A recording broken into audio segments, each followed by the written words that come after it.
Everything seemed okay when I got it ready this morning, so we'll see how it goes. Good morning, good morning. Welcome to Sunday Brunch.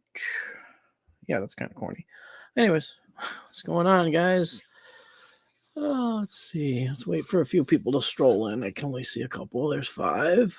Okay. Let me know if the volume's good, if it needs to go up or down a little bit, guys. Once we do that, I'll start chatting. Let's see who's here. Godzilla. Billy D, what's up? So, how's everybody doing this Sunday morning / afternoon? Yep. Okay, let's see. Hey guys, I got the new business stickers in. They're not business stickers, but the little stickers that's got my email and my name on them, but you can still stick them to stuff with the new logo. So I got those going out with any packages that go out. What's up, Derek? What's going on? Let me know if you guys can hear me because I'm talking. So, I believe everything's on. Looks like everything's on. Oh, thanks, Derek. I'll have some out to you next time I send you something. Or I'll send you a package or something. I'll get something out. Yeah, they're not huge. They're 3-inch or 2.5-inch by like 1.5 inch, but they're perfect because you can take them off and stick them to stuff, or you can just leave them on the paper and they're pretty, thick. You can shove one in your wallet or whatever. But yeah, so I got a lot of updates. Thank you, Hush. Appreciate it. Good morning, Adam. If anybody has any questions, feel free to type QQQ in the comments, and I'll type them. Let me just show some people's comments here. Derek, good morning. Hush, good morning. Billy D, good morning. I got to remember to post the comments, or otherwise people won't know who I'm talking to. And good morning, Kat. Good morning, Adam. Thank you, Hush. Appreciate that. So anyways, we got 6 people. I'm trying to wait for a few more to stroll in to do a few updates. I got some cool updates on the different techs I was testing out. The all-in-one jungle pack that is doing very well. It's been 2 weeks now, and I have the update. 2 weeks since I inoculated it live on camera. This everyday dose mushroom coffee is absolutely amazing tasting. It's lion's mane, chaga, a bunch of other stuff in it. I decided to go a little bit healthier on my eating and drinking, and so I got this this everyday dose coffee stuff because everybody seems to be having that on the internet. So I figured I'd give it a try. It's actually pretty good. I mix it with a little bit of almond milk, vanilla almond milk, so it tastes pretty good. Let's see what else. I also started drinking a lot more water and juice and stuff like that. So hopefully I'll be thinned up by summer.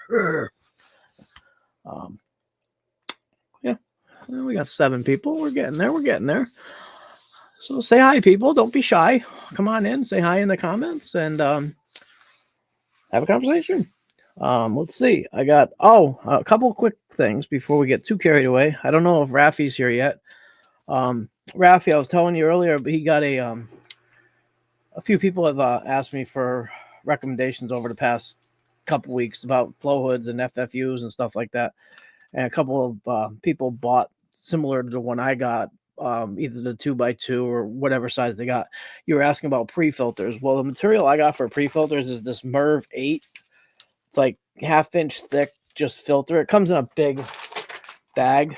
Okay, there was a big bag of it. I cut it into like a 16-inch square, and it comes with these cute little Velcro stickers. So these little stickers, I stuck it all around the intake on the back of my FFU, and then this stuff just stuck right on, so it doesn't fall off. And then when the fan's running, it just stuck right through it. So the stuff is beautiful. Oh, Jesse, yeah, you're gonna love this, Jesse. 2 weeks. Fully colonized, almost full. It's probably, I'd say 90% colonized. I did have one issue. I accidentally ripped the top, but I just folded it over and taped it. It was in front of the flow hood, but that thing looks beautiful. So the next step, I believe, is to break it up and form it into the bottom of a shoebox. So yeah, that colonized pretty damn quick. It was my fault. I was basically, I was cleaning out the the gussets on the side, and I was overly rough. Don't be rough with your stuff, guys. It's not smart. So anyways, what happened is it had a little tiny, like, I think I pulled it apart too much when I was cleaning in between the gussets. And because I was putting it in my tent, because it was, it was not warm enough in my incubator, I don't think. Because after the first week, I saw a few inoculation points, but then after a week in my tent, the thing went nuts. So yeah, Jesse, you're all in one pack. I'm absolutely impressed. That's 2 weeks, guys. So I put 10 cc's of albino Louis Vuitton in this one. That's probably a little bit heavy for most all-in-one bags. But I spoke with the creator, Jesse, who's in the chat right now and on the screen. And he said he made it a little bit drier for his personal use, but he sent me one. He sold me one anyways. But yeah, that's looking great. I'm going to break that up and form it into the bottom of a shoebox so I can use the bag as a liner. I might leave it in the bag another week. I don't know. I think I should break it up, though. What do you think, Jesse? Should I break it up? And take advice from the pro, because that thing, it looks beautiful, Jesse. I can't wait to see what it fruits like. The albino Louis Vuitton I put on it is actually created by let's see, Full Send Genetics. So it is made for a bag grow. So I might leave it just the way it is. I don't know. We'll see. I'll think about it this week. I want to let it finish colonizing for another week. But yeah, that came out great, Jesse. Thank you very much. Hey, Rafi, I was just telling them about the filter I was talking to you about. This is the stuff I got. It's just Merv 8 filter material. Came in a big roll. I got it on Amazon. It came in a big roll in a bag. And it's got these little Velcro stickers. I just stuck like 8 of them or 10 of them around my intake on the back of the FFU. And then just stuck this right to the back, and it works beautiful. So, yeah, just check that out. If you need a link, let me know. I'll throw you a link. But, yeah, it works great. Good morning, Midlife. Nice to see you. Good morning, Mike. How are you? Good morning, Maurice. Nice to meet you. Let's see what's Jesse saying here. Looks amazing either way. You can do it in the bag. Right, it was meant for bags. Just leave it in there. I'll just leave it in there then. Taking advice from the expert. I'm not an expert bag grower. I have had experience. I do have a. I'm going into bag tech kind of things. I got a new impulse sealer because the one I had just sucked. I mean, it was one of those cheap ones from Amazon for like $25, and it wouldn't heat up properly. It wouldn't seal. If there was any moisture, it wouldn't seal. So I spent a little bit. I didn't go crazy. I only got it like it was like $90, but it's supposed to be a lot better. It's got an 8mm sealing thing, and it's got the silicone instead of just the cheap foam rubber for the press bar. So hopefully I'll be able to do some good with that. Yeah. Yeah, I have good luck with tubs, and I've grown in bags. I always had a problem with I don't think I used the right filters, but that's your filter, so it should be fine. I think I was using the 0.2 micron instead of the 0.5 or the 5 micron, whatever. I think that's the issue I had with bags. So I always ended up cutting the bag off and just leaving it as like a mini container, but it worked fine. Morning, Sandman. How are you?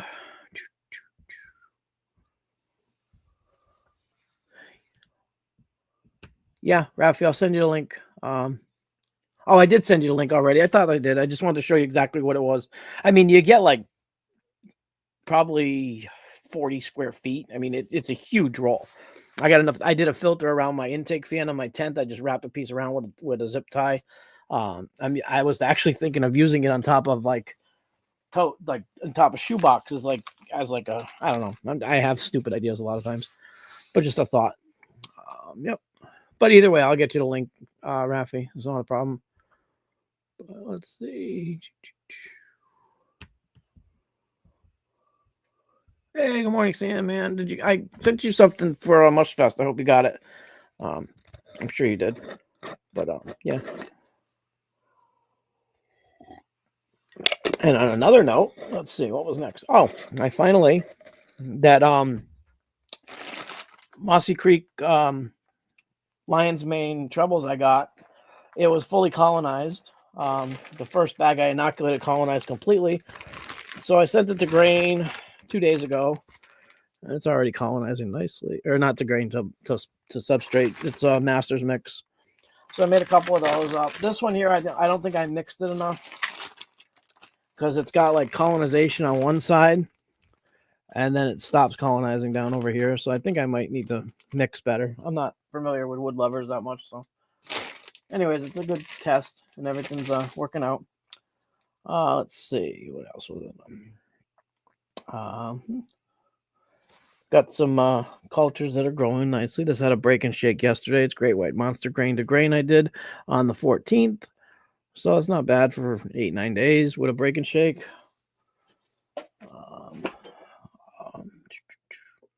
Update on the Dr. Mike's lids and LC mixture that I made. So we got Toke Nerds and Albino Louis Vuitton. And that's not bad after 2 weeks, I think. I did these on the 8th, and they're fully colonized. This one might show a little better, but it's thick. I mean, I shook them earlier by accident. I don't know if you guys can see it, but it's nice and thick. Yeah, it's hard to see. Very hard to see in this light. Anyways, yeah, that's working great. The Dr. Mike's lids are working out great. I did pull a couple of syringes from the ABV already, and it seems to be working great on agar and in the grains that I inoculated with it. Yeah, so that was good.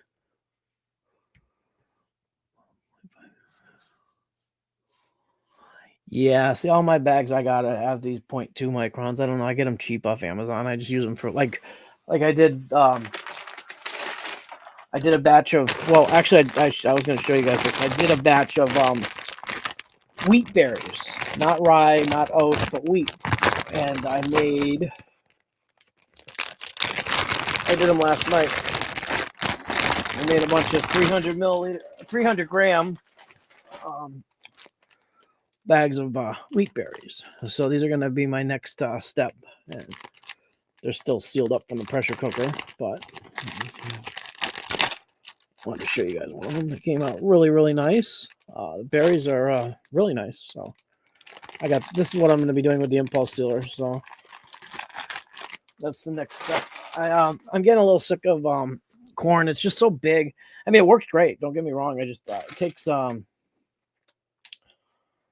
I wanted to try something with a little bit smaller inoculation point. The bird seed, I can't get the one I want, so that's why I'm switching over to this one. It's a really nice, clean grain, cereal grain. It's the white wheat berries. They're actually really nice. So anyways, yeah, that's my next step. But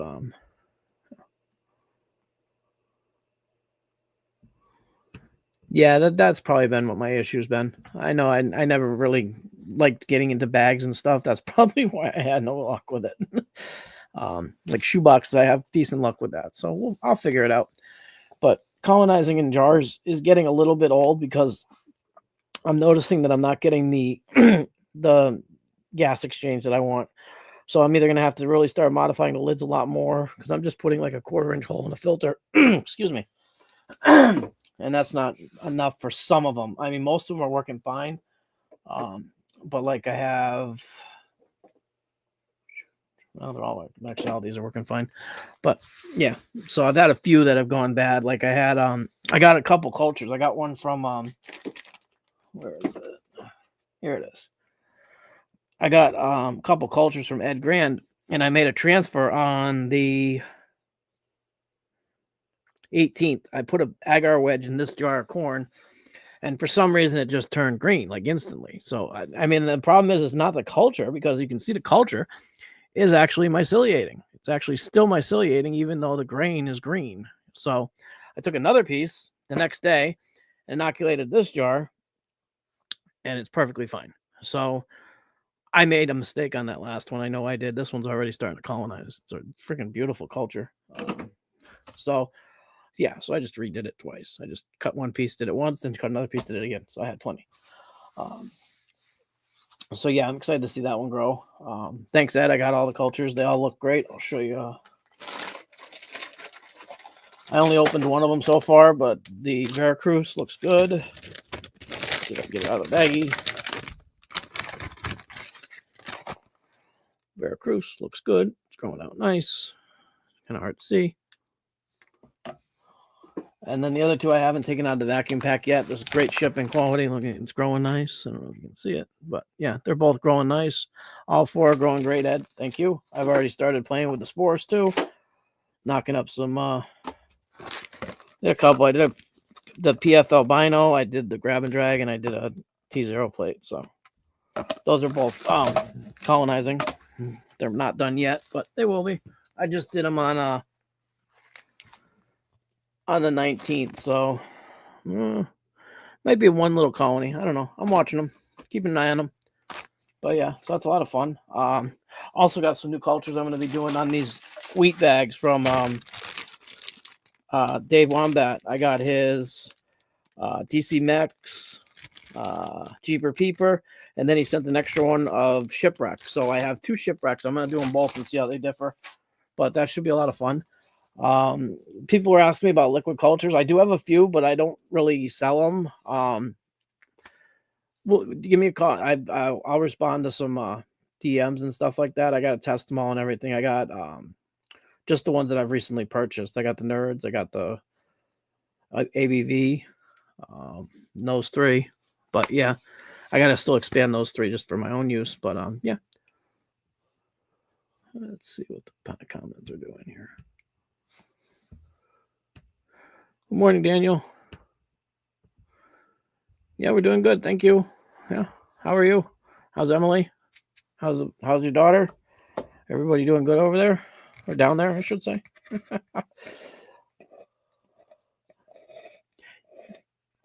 Yeah, I'm going to subculture them. That I definitely yeah. I planned on it. I just wanted to throw a little piece. That's why I only did one of them, and I did the J Ghost because I have the spores as well. So yeah, I did that one just to see what would happen. But I know I screwed up the first jar. I think I actually dropped the agar piece on my table as I was putting it in, so I kept a close eye on it, and it started turning green like the day after I did it. So I put a new one together, and it worked fine. But yeah, I'll subculture it, and I'm gonna go to spore on it too. But I just had to try one just for the hell of it. The second one's been fine. It's been 5 days or 4 days, and it's fine. So I'm not worried about the second one. And it's got nice growth coming off the edges of the agar chunk. It's hard to see in these glass jars. That's why I want to go to bags. But yeah, appreciate that. Thank you, Ed. Definitely gonna make use of them.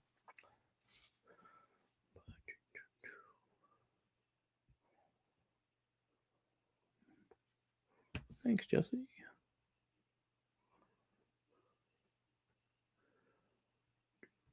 So how's everybody doing? Anybody got any questions? Anything? I got some stuff I could talk about. I just wanted to try to give a shout out to everybody before we get started. Kind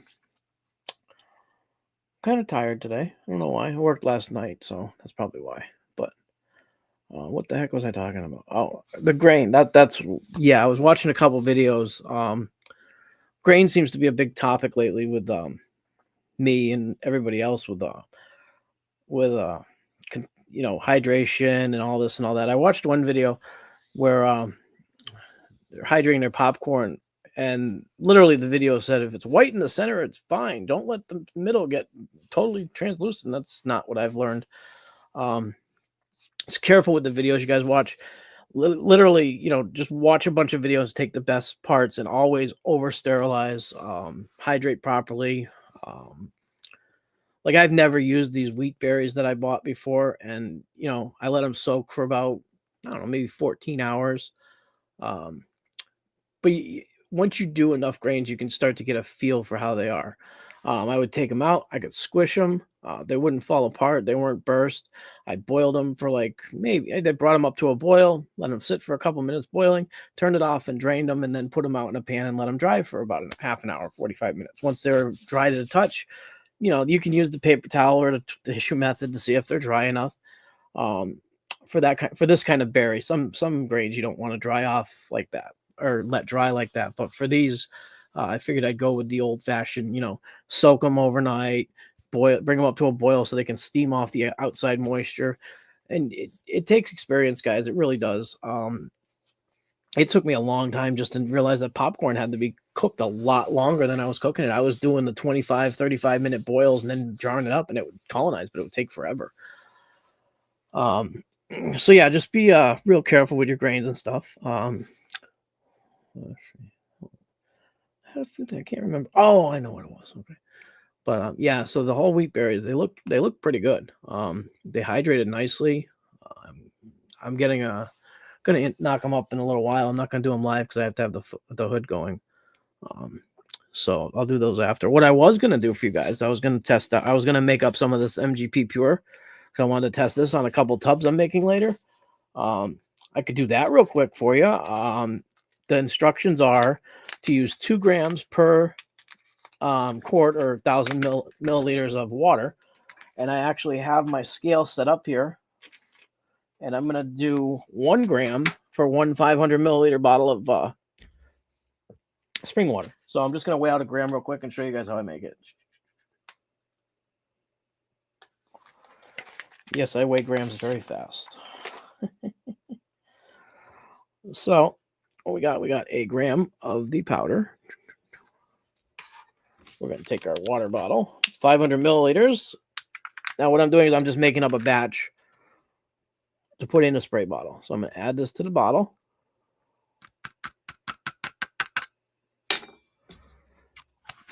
And this is supposed to have beneficial microbes and everything. I'm going to do a side-by-side of 2 tubs later.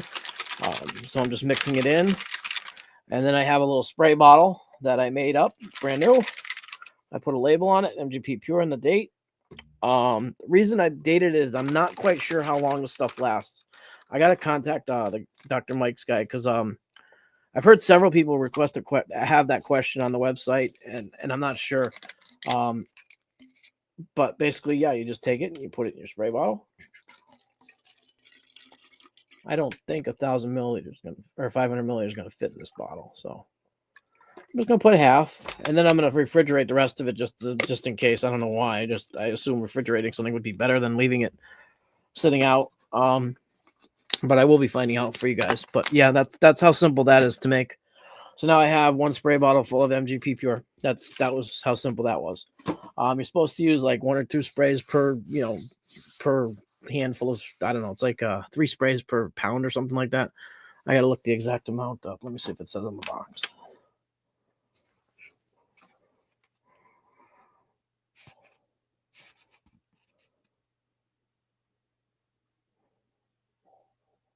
Yeah, I think it was something like 3 sprays per pound of substrate. We'll figure it out. But yeah, I just wanted to make that up real quick. That's how quick you can make some of this stuff up, guys. You get a scale. It's not rocket science. So now I have a spray bottle of the MGP Pure. I'm going to try that. You're supposed to spray it right on your substrate, right when you do spawn the bulk. So we're going to give that a try, see how it works. Hopefully it'll be increased performance or something. Who knows? I guess it's supposed to fight contaminants. Michael Gigi was talking about it a while back. He said it works great and he's been using it. So yeah, we'll see how that goes.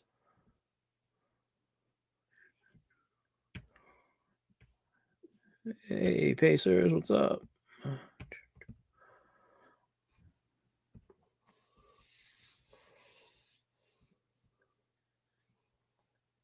Nice. Congratulations. I hope the grow goes well. It's a big tub, 66 quart. That's large. That must. I use 6 quarts, so I use 6 quart shoe boxes like this. These I did on yesterday. No, 21st. So let's see. I did these on Friday night. I spawned the bulk. This is Albino Hillbilly. It's already colonizing. 2 days. So when you have really good grain spawn, you're gonna see some really good results. This here is Great White Monster. I spawned this to bulk on the 15th. And that one's almost fully colonized and ready for fruit. Ready for fruiting. So yeah. So I use smaller boxes. 60 quarts, a really big box to me. I don't think I'd be able to fit more than 3 of them in my tent. So with those, I can fit at least 12, if not 16. Good morning, Jolie. Thank you for showing up. How are you? Marky Z, what's up? Z Labs in the house. Jessica, nice to see you. Jolie, Jolie. Oh, is that Jolie? Is that song? Jolie, Jolie. Oh no, it's Jolene. Jolene, Jolene. Every time I see your name, that song starts in my head. But anyways, that's true. Hey, what's up? Hey, what's up, Ace again? Matt Michael. Oh. Jolene, yeah, I know, it's still cute. How's Kimber? Is she doing good? She has Jolene has a cute little puppy. I think it's like a poodle, a miniature or something. I don't know. It's a cute dog. It's a little brown dog. It's beautiful. I like dogs. If you haven't been able to tell. Yeah. I'm spilling my coffee all over myself. I don't know why. My jars have these rims. I think I got some seconds on my ball jars because the rims are not square. So all the lids I bought, without the ones that don't have really, really thick rubber seals, they drip. So I think I'm going to have to just suffer.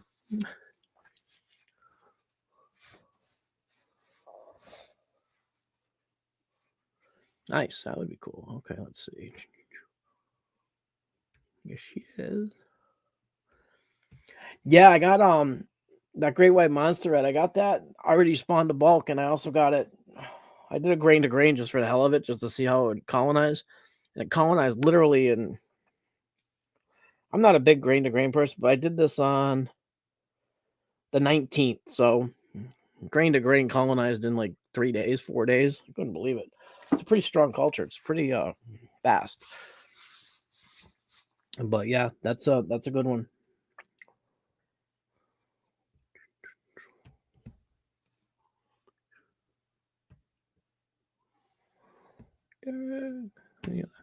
Mark, it's a never-ending hassle, isn't it? Not a hassle. It's a never-ending thing. It's like I clean one thing, and then I got to clean another thing, and then after I do that, I want to do something, so I got to clean it again. And I move a bunch of stuff. I still have so much stuff to clean just from bringing in the new FFU. I mean, it just if you're not cleaning, you're not doing it right. JC Cat, what's up?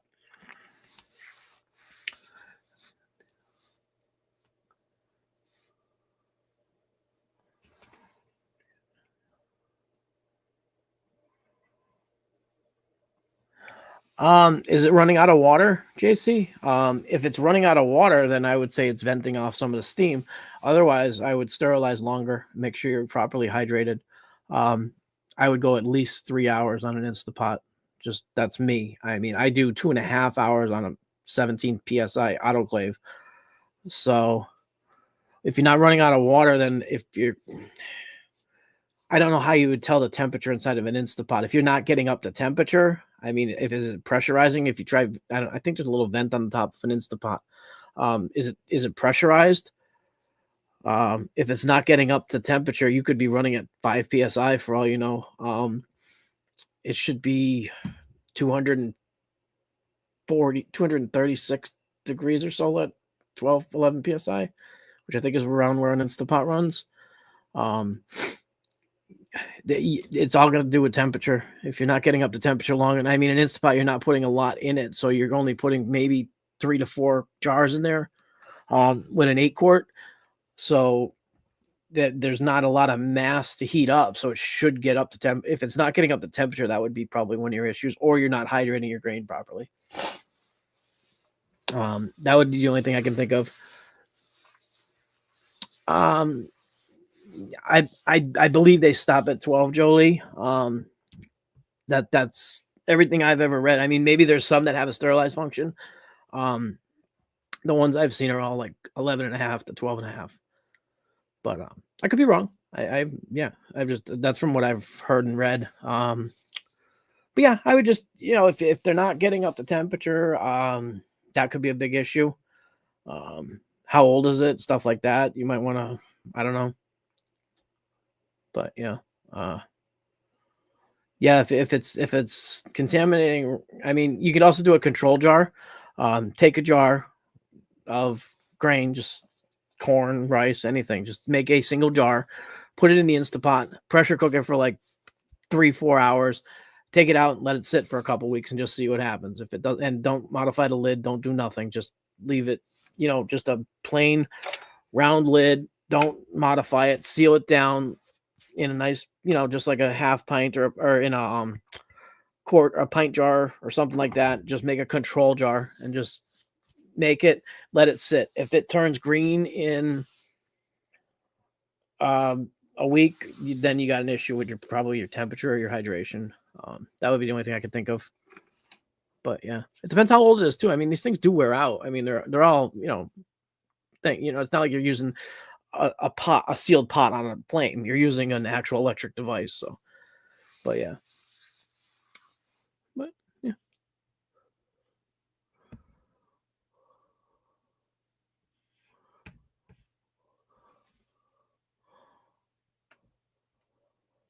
Yeah, I don't know. Yeah, absolutely. Check the valves, everything Mark's saying here, because I don't know enough about them. I had one that I got out of a recycling center, so it wasn't perfect. Yeah,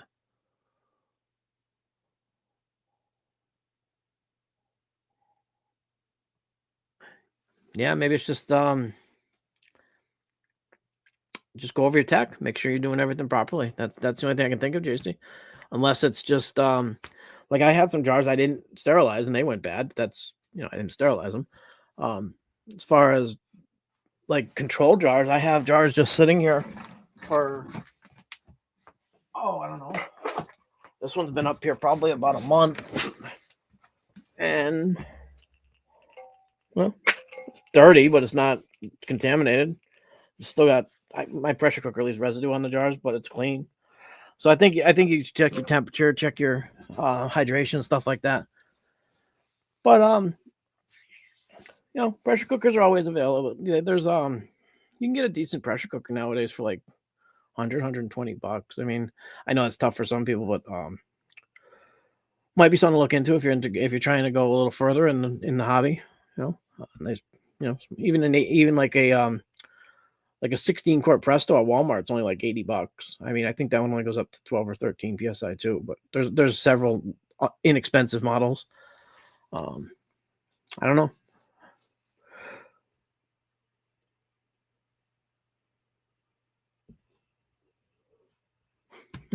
Totally cook food. Yeah, you could always use it to cook rice now. I mean, if you're not using it to make drain spawn, you could use it to make rice or, make a nice meal or something.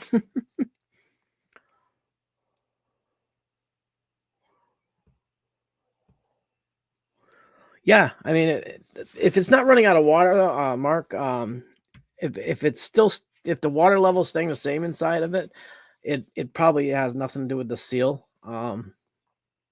Because if the seal was bad, it would start venting the steam and then it would run out of water. So it would be dry when she opened it after an hour, probably. Because you don't put a lot of water in an Instapot. You only put like maybe a pint, maybe a quart. Not that much from what I've seen people do and from what I did. Um, but yeah, so I don't think it would be a seal unless it's just not getting up temperature. Yeah, absolutely. Yeah, you can get a pressure cooker, but make sure they're not warped if you do get one used. Once they overheat or oversteam or they run dry, sometimes the bottoms can warp and sometimes the rims can bend a little so they don't seal properly. And then you get venting issues like Mark was just talking about with the seals. I had that happen with my T-fall. I ran it dry by accident once and it never sealed properly again. And I had issues you wouldn't believe. You'd think running it's saying it's at 13 psi or 15 psi, and you think running that for a couple hours would be fine. You really need a really good seal and all that stuff. So just careful with the used ones.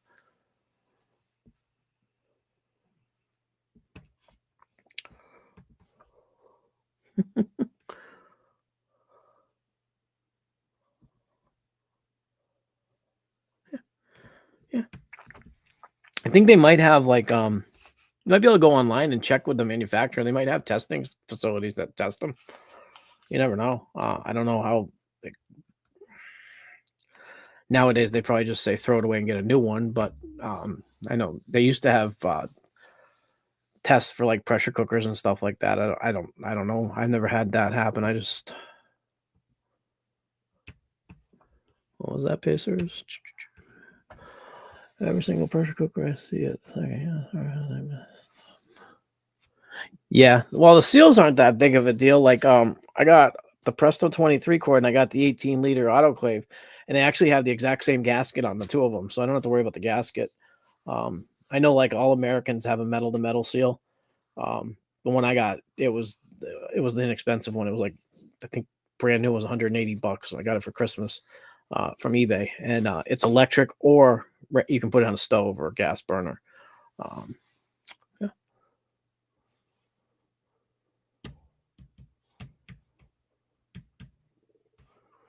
Trying to read these comments before they disappear. Oh, new play around with gourmet color.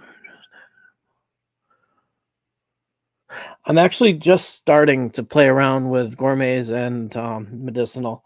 Like, I'm actually doing some some lion's mane bags right here in Master's Mix. These are colonizing. These I just did the other day, so they're just starting to colonize nicely. So I got those, and I also got a antler reishi. I just put in a tub. I think it has trick, but I'm not sure.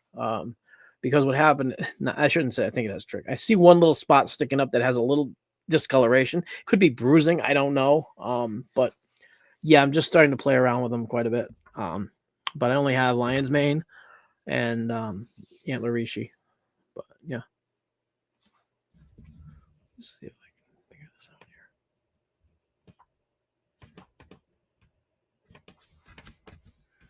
here. Okay, that's not working.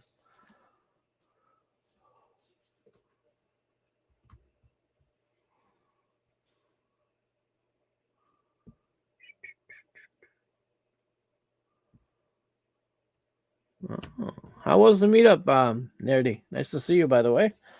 That was just this past weekend, right? I think that's what I read. By the way, guys, if anybody remembers, I talked about on Instagram that that everyday dose coffee, mushroom coffee. It's actually pretty good. Um, so I'm giving that a try, and I'm giving some of those balance of nature fruit and vegetable vitamins a try. But yeah, nice negative.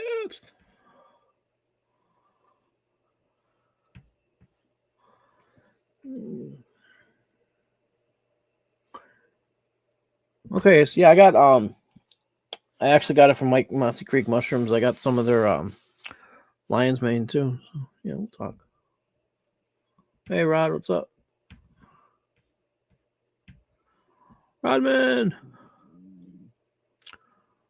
Well, that's okay. You can listen. That's fine. Yeah, I was up half the night posting on different channels on Instagram. I don't know why I do that. And then this morning I saw Ed came on for a little while showing off his not showing off, showing his tubs that he does and how he incubates them in his kitchen. Now that was he was talking. I'm like, he goes, my kitchen's about 100 degrees Fahrenheit. I was like, holy shit. My house is 64 degrees on average, like daily. That's like my normal temperature in my house.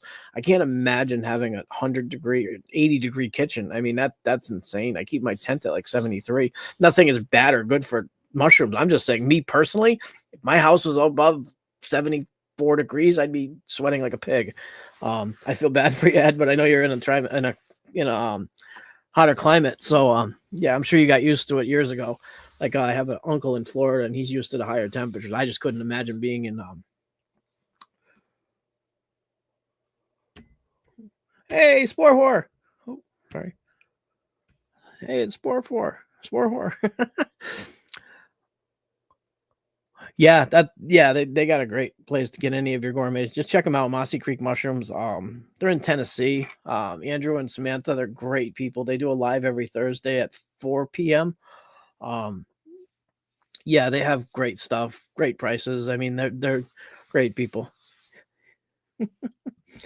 Yeah, check out their channel too. They got a YouTube channel, Mossy Creek Mushrooms. They do every Thursday. I think they have guests. They have all kinds of fun stuff. It's all about gourmets, guys. So if you need gourmet information, check out Andrew. Check out them at Mossy Creek Mushrooms. I'm just starting to learn because I just want to grow a little bit just to see how it goes. Oh, you're naked all the time. That makes sense if it's that hot. Oh gosh. Hey, Notorious, nice to meet you. Oh yeah, we always try to keep a familiar spread.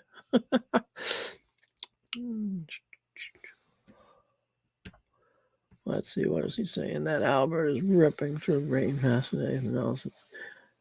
Yeah, that was that transfer. That was my last transfer. I transferred into that plate for you. So that was the cleanest, not just the cleanest. That was the most vigorous plate I had. So at that of that culture. So I'm glad you're enjoying it, Nerdy. I hope it grows well for you. Um, Happy was the one that gave me that. He got it from Trips, Captain Trips.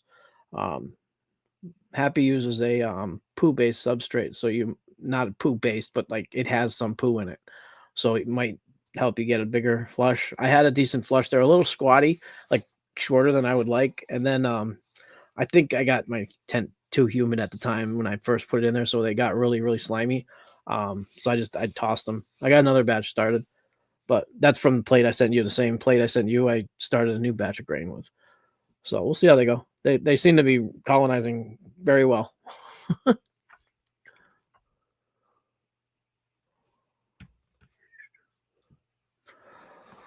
Yeah, I've grown lion's mane from a kit once. I've grown it on agar. I've grown it in grain. I've never had success with my master's mix before.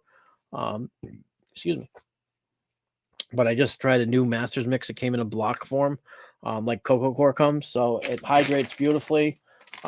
This is like a 5 pound, maybe 3.5, 5 pound bag. But it's all colonizing very nicely already. It's hard to see in this light, but I have, oh, there we go.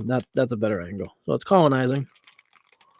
But I missed a few spots when I mixed it. So there's like a couple dark spots over here towards the bottom.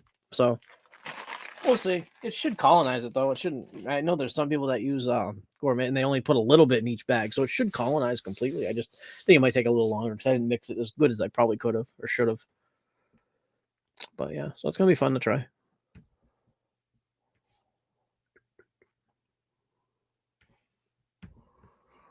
Yeah, he's got some cool stuff.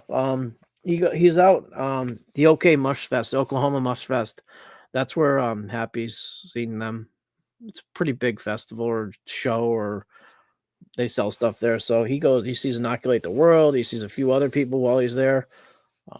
He can't be with us today. He had to go see his granddaughter or somebody have a sporting event or something, or I forget exactly what he told me earlier. I looked at it briefly and I was coming down here, so I forgot. But yeah, he's a great guy. Yeah, Trips is a good guy, and he hooks everybody up too.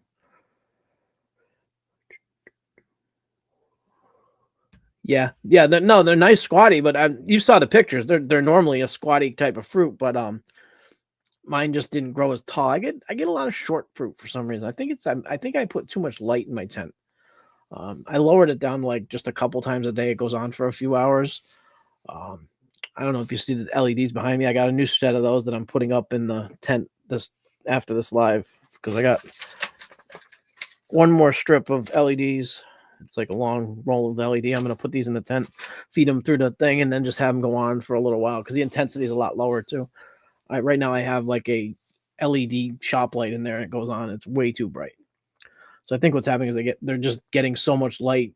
They're not reaching for anything. I know they don't reach for photosynthesis, but they go directional to the light. And I think if there's so much light that they don't need to move, they're probably not going to go up as high. I don't know.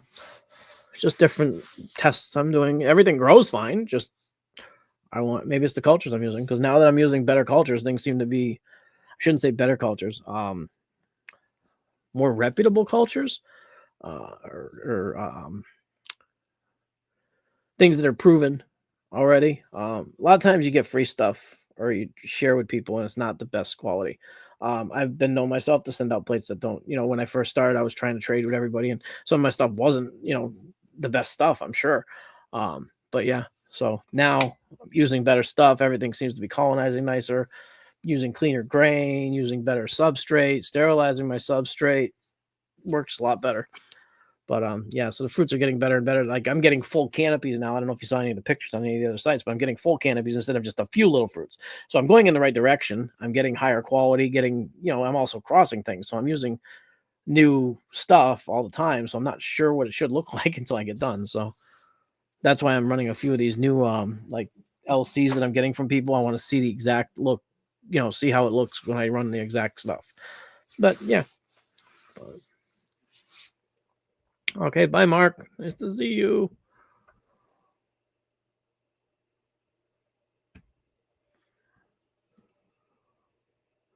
I got an albino hillbilly. Yeah, well, that's what I'm fruiting right here. Right?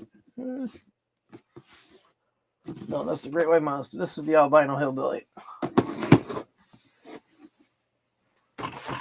And this was an old culture. I took this from I did a transfer on the 31st of January, and it colonized quick, and then it just started. It's already coming up to the surface. And this I spawned a bulk on Friday, so 2 days. It's already. I didn't do a pseudo casing, so it's actually just the recovery, but it's recovering very nicely. So that's always good to see.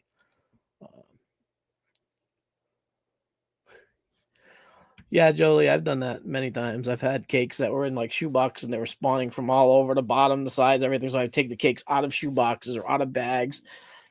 And sometimes the bottom had better surface conditions than the top. So I'd flip them over. It happens many, many times for beginners and experienced growers as well. If you haven't, something you just gotta, yeah, they still work just as well as fruits are just as good. Some of them get a little bit more core on them or dirty, but they're still good.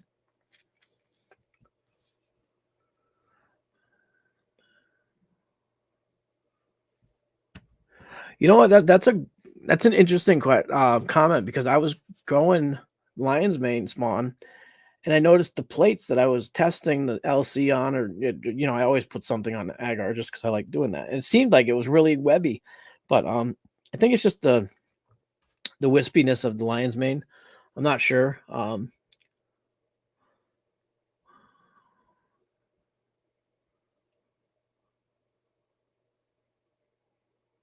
Thank you. Actually, Trevor, thank you, because that's exactly what happened to me.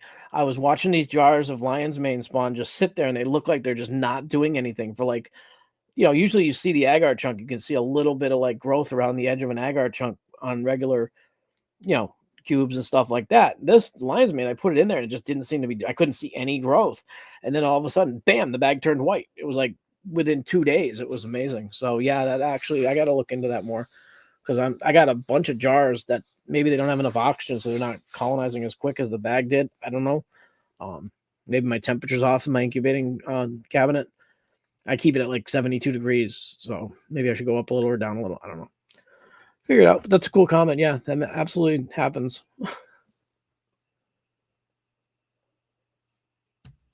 What you building there, Raffy? Some new Michigan oyster spores. I'm gonna practice them. Dyke, don't practice dyke stuff. You're not a girl. Sorry, that was rude. Leave that for them. That's their job.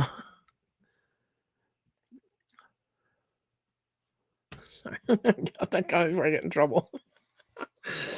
Oh, I love everybody.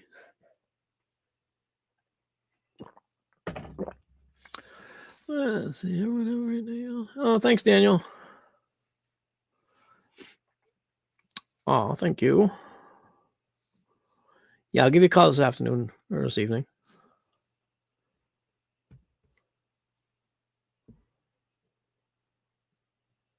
Hey, what's up, Jesse? You're not a bot? Okay. I'm just teasing. What's up, Jesse?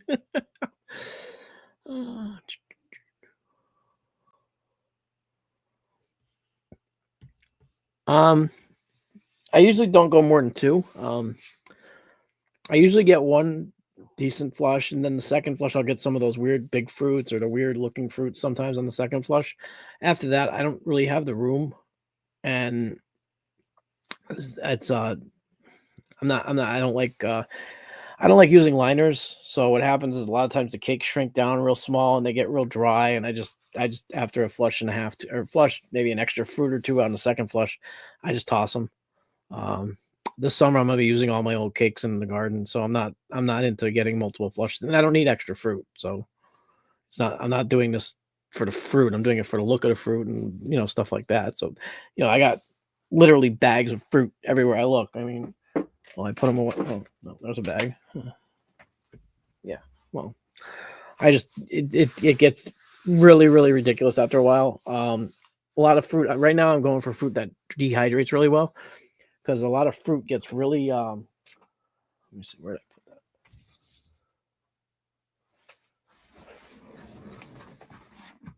that. I don't know, but anyways, a lot of fruit gets really, really small in the dehydrator. So like you'll dehydrate it and it'll just get really small stipes and stuff like that. And I think they look ugly. I'm trying to find some better looking dehydrated fruit, just so when I share it with friends and stuff, it looks better. Um, they call it what, bag appeal, but yeah, I mean all the fruit pretty much does the same thing, but it dries out. It gets so crispy, it just turns to like nothing. I mean that's what you want, but um, where'd it go? Huh. I don't know where I put it. I had a jar of fruit here somewhere. I don't know. I'll find it. But yeah, so that's my thing is I'm not into big multiple flushes. I mean, if I ever have like, 2 or 3 flushes of great fruit that come out, that'd be fine. But usually my second flush usually just has a couple of the bigger, like it'll be just like a normal canopy. And then all of a sudden the second flush, there'll be like 20, 30 gram fruits fresh. And then all of a sudden the second flush will throw out a couple of 70s and 80s and that'll be the end of it. And then I'll just get rid of it. But yeah, I don't usually try for multiple flushes because it also attracts bugs in my area. I'll have a lot of gnats and things like that coming in my room, in my grow room, if I let it sit, especially in the summer. Um, yeah, if I go over a month of a tub in my tent, I'll start seeing fruit flies and stuff like that.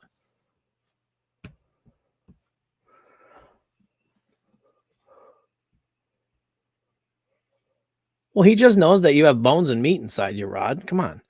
These guys do have a brain. They figure it out. Okay, I'm going to lick my human. Maybe I'll get some of that meat in those bones.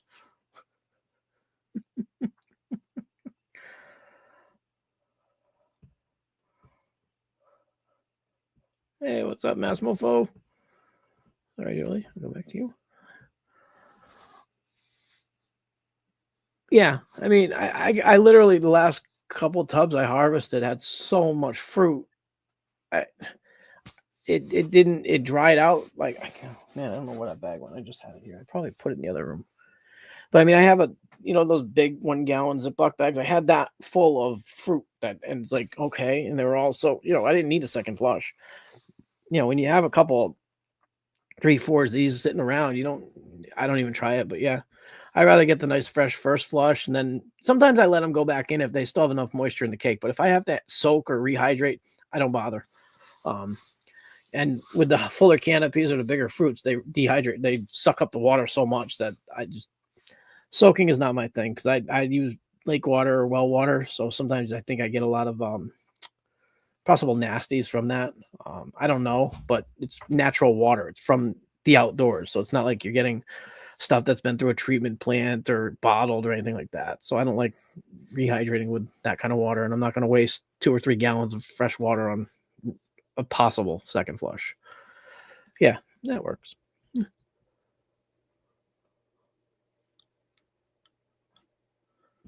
Hey, Jimmy Max, thank you. Nice to see you. Wow, 32 people. We had more than that a little while ago. That's awesome. Thanks, guys. Thanks for showing up. Let's see. Second flush.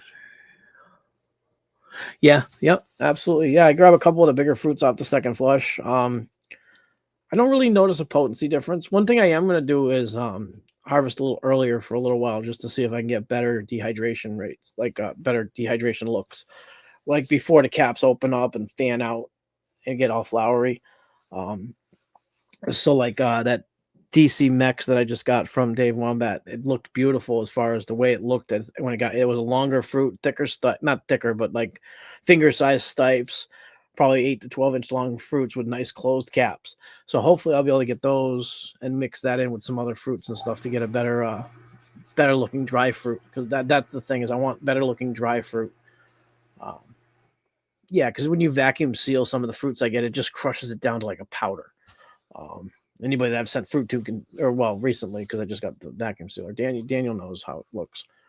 I think I showed him pictures. Hush, that was it wasn't really an experience. It was more of I literally did it live. That time frame was not edited. That was literally I put it in the jar, added the lemon, pressurized it, poured it out, and drank it. So there was actually no time for the alkaloids to come out of the fruit. Um, and I actually felt it. I did feel it. It felt like a half to a 3/4 gram microdose, like that you could actually perceptually feel. Yeah, it was fine, but it wasn't at all.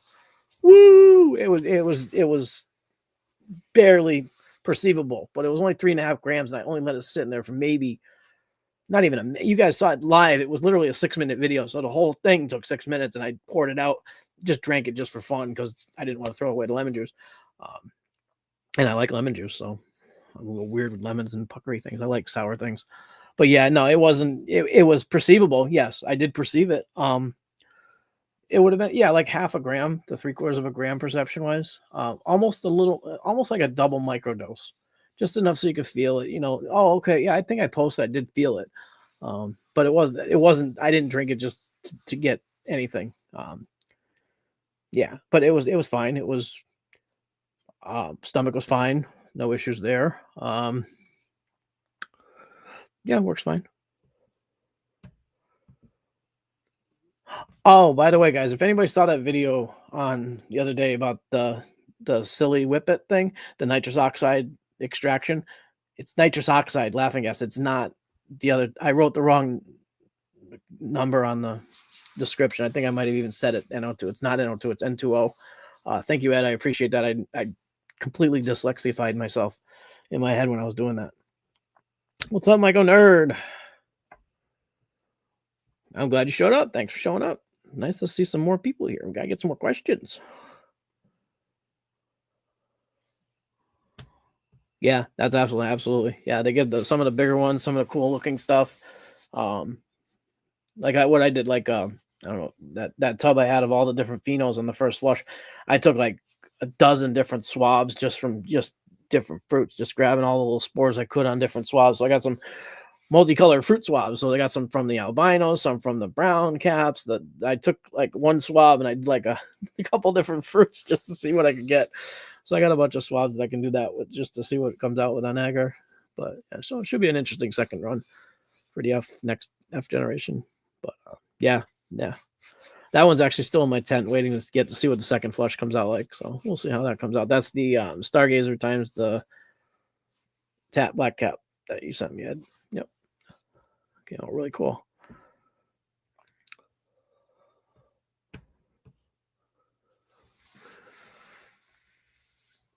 I've seen lots of posts lately about mushrooms having terpenes from people on Instagram. I forget the name of the site, but yeah, there's been a lot of that lately. Ed just posted something about that too. I think it was on Facebook.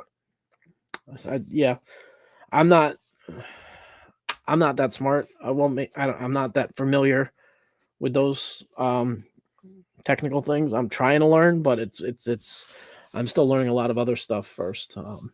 We're all still learning, but those technical stuff with the chemicals and terpenes and all that stuff, I can't even follow it in cannabis, so I'm doubtful that I'll be able to follow it completely in this. That's why I actually prefer having naturally grown fruit, because you get all these different things in your fruit and you find what you like and you grow it and you enjoy it. I think like anybody that tries to pharmaceutically recreate mushrooms is just going to lose something in the process. That's where I think the problem is with the terpenes. Okay, they have it in the fruit. Are they going to keep them if they go and make it into a medicine for anybody to have? Or not anybody, but for therapeutic places. It's not. I don't think it's going to be the same. I think if you can grow it and enjoy it, why not do it that way? I mean, that's why we're all here. Learn how to grow. But yeah, I did see a few posts about it. I'm not that familiar with it though, but I'll continue watching it and reading it. Problem is I can't pronounce all the different things they write, so I try not to.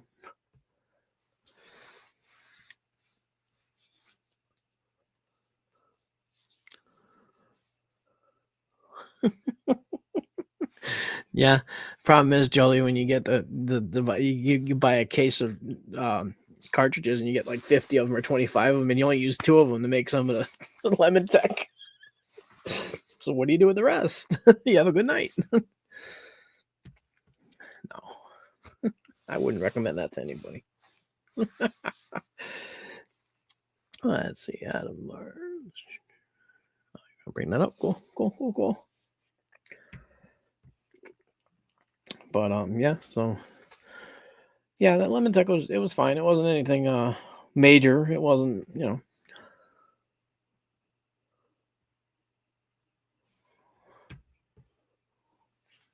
I'm actually taking a bunch of stuff right now. I'm taking those like basically like Balance of Nature. They've got fruits in them, vegetables in them. There's one colorful one and there's one green one. One's vegetables, one fruit. And then I'm drinking this mushroom coffee stuff. Drinking water, drinking V8, drinking healthy stuff, trying to cut back on all those stupid shit. I'm hoping that's what will help my gut health and stuff like that. Maybe make me feel a little better in the mornings.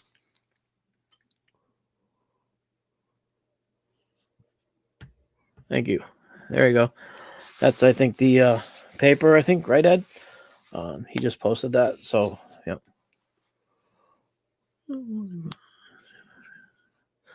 Sounds interesting. Yeah, I'm not there yet, but maybe someday. But yep, much appreciated. Thank you. Yeah. But let's see.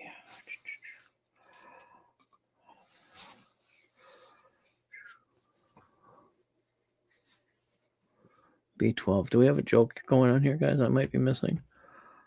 I know there's a joke about vitamin D. I don't know if there's a joke about B12. I thought that was something that they that's a real thing. My mother was taking vitamin B or B12. I don't know. Yeah, there's the vitamin D, the vitamin E. There's a bunch of different vitamin jokes. I know that they're out there. I think B12 is the real thing, though.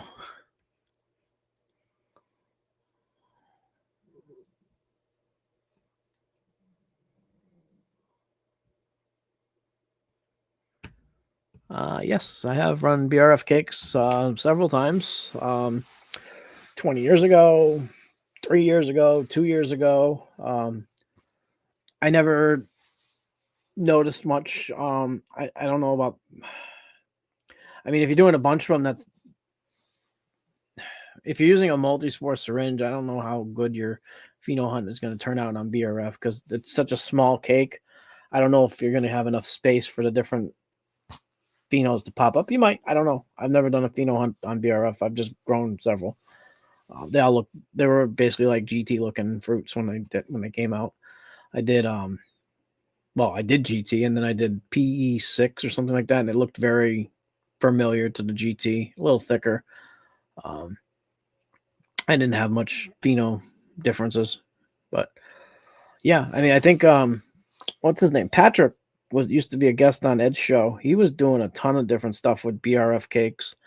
I don't know what happened to him, if he's still growing or not. I haven't seen him in a long time, but yeah, but so it might be possible.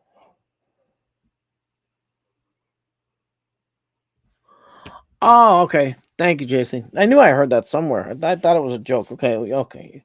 You know, another thing I found is I was watching Psych Substance or some guy like that about he does different live stuff or does videos. I don't know if it's live, but he was mentioning in one of them that peanut butter is good for after using our mushrooms the next day or later the same day. Helps replenish different things you need in your body. Because I know I've noticed that I pee a lot when I take mushrooms. I don't know if that's a common thing. I get cold, I pee a lot.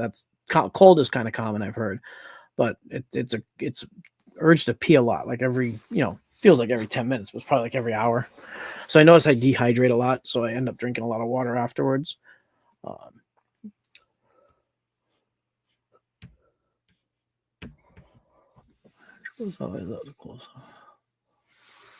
No, I looked too, and I asked him one day, and he said he didn't post anything, but he had like microscopes set up where he could just let it go, and it would find monos on the different. It would look for clamps. I shouldn't say it would find monos.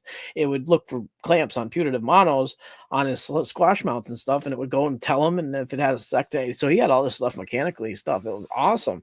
I wanted to know more about it and just be able to watch him do it. And then I guess all the internet and social media started going crazy. So I don't know what happened, but yeah, the guy's funny. I know he had an issue for a while there, but he's been coming back a little bit here and there.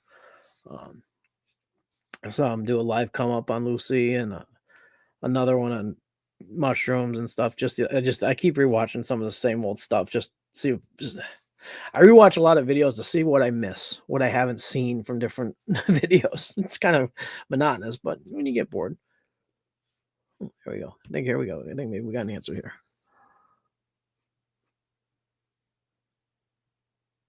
Yeah, that makes a lot of sense. Thank you, Ed. Yeah, because like I was saying, if you put like a couple cc's of multispore into a BRF cake or into 4 spots, strongest one is probably going to dominate. Maybe if you put a little bit, yeah, that makes a lot of sense. Thank you. Perfect answer. Yeah, that's exactly what I'm getting. Yeah. But yeah, and then I've had other times where I don't get any of it. So it's like, what the hell?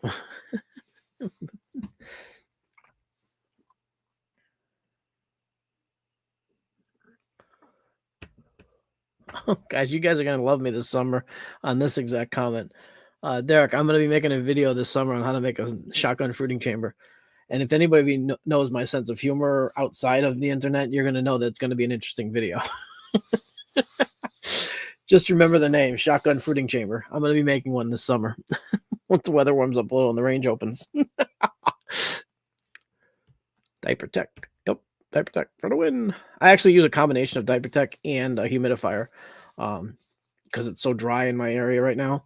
So I keep the diapers on the racks, and then I have a humidifier running in the corner. It's just set at 85, so if it gets too low, it just brings it back up. It hasn't run the whole time I've been in here today, but I haven't opened the tent. So I think it's just a good backup to have for my setup. Like the relative humidity of my air right now is like maybe 15 in this area, but in my tent, it's like 85. There you go. It's going to be a comedy video. You get the point. You get the idea, though. I'm going to show people how to make a shotgun fruiting chamber the right way.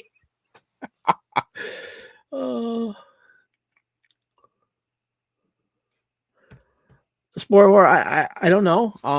I don't want to try that. I think a slip, like a pull up, would be better, like a overnight for like an adult. Yeah, I don't know if you'd want to use like a diaper that you put on like an incontinence pad on the bed, and you could just sit there and just piss yourself all night. I mean, that's up to you. But if you're out and about, you might want to try a pull up. Oh, Mike. Eyebrows.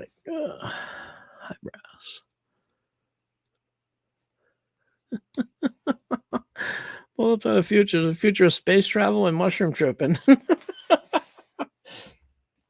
Nurses, space astronauts, and psychonauts. Pull-ups. There you go, nerdy. You got to nerdy. I got your next idea.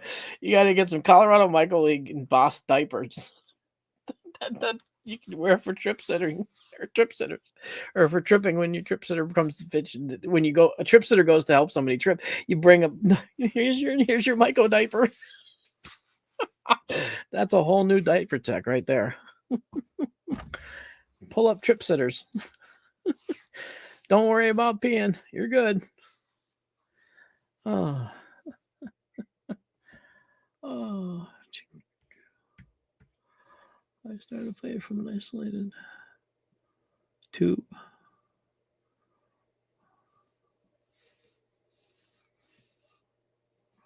Spore, JC. T0 would be multi-spore, like from a swab or from a multi-spore syringe or something like that. That would be clone one. That's how I do things like clone one, C1. I do like drag for like grab and drags. I do T0 for multi-spore, Phenio for each next generation of spores. Yeah, that's usually the way I've learned it. Some others might do differently things, but that's kind of T0 would be multi-spore.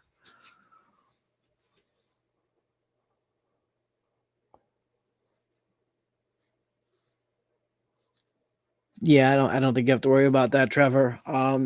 Lots if you're continuing on the clone and transfer and stuff like that, you're gonna. I don't see any issues with senescence in anything I've done.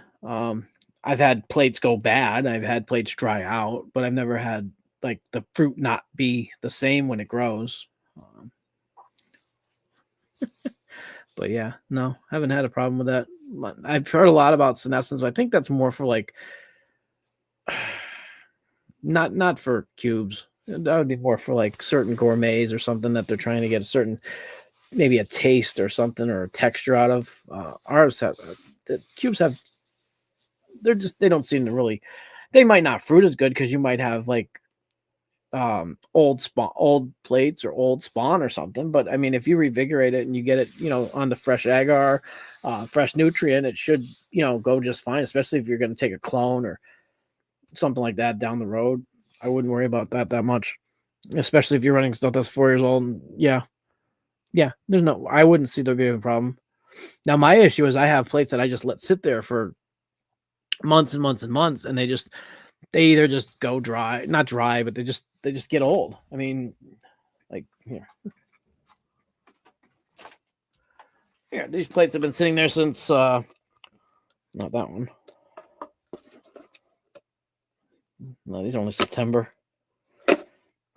But the plates fill up, and this is just from like September, but it just fills up. It's not bad, so I could probably transfer this and clean it and get it going again. But this plate might not run that well. I think that's where a lot of the senescence ideas are coming from. Is people are looking at the plates that are old and they're saying, "Oh, it's senescing," when it's not really what's happening. It's more just an old plate that's not working or something. I have LC that's like 6-8 months old. It might need to go onto agar before I put it on the grain just to make sure that it revigorates, gets some new nutrients into it, and then that stuff. I think that's where they're misinterpreting senescence to just old shit. That's the basic way I think of it. If you got some old shit, it might not work that well right off the bat. Clean it up, transfer it, make it look good again on agar, make it grow. When it starts growing vigorously, then it's not senescence. It would just be an old plate that's now running better, or an old culture or whatever. Yeah, that's my thoughts on that. I don't. Yeah, see, I saw the same video. I have no idea whatever happened with it. There was no update. I wanted an update. I waited for an update, and I ended up making a lot of friends waiting for the update, but never saw the update.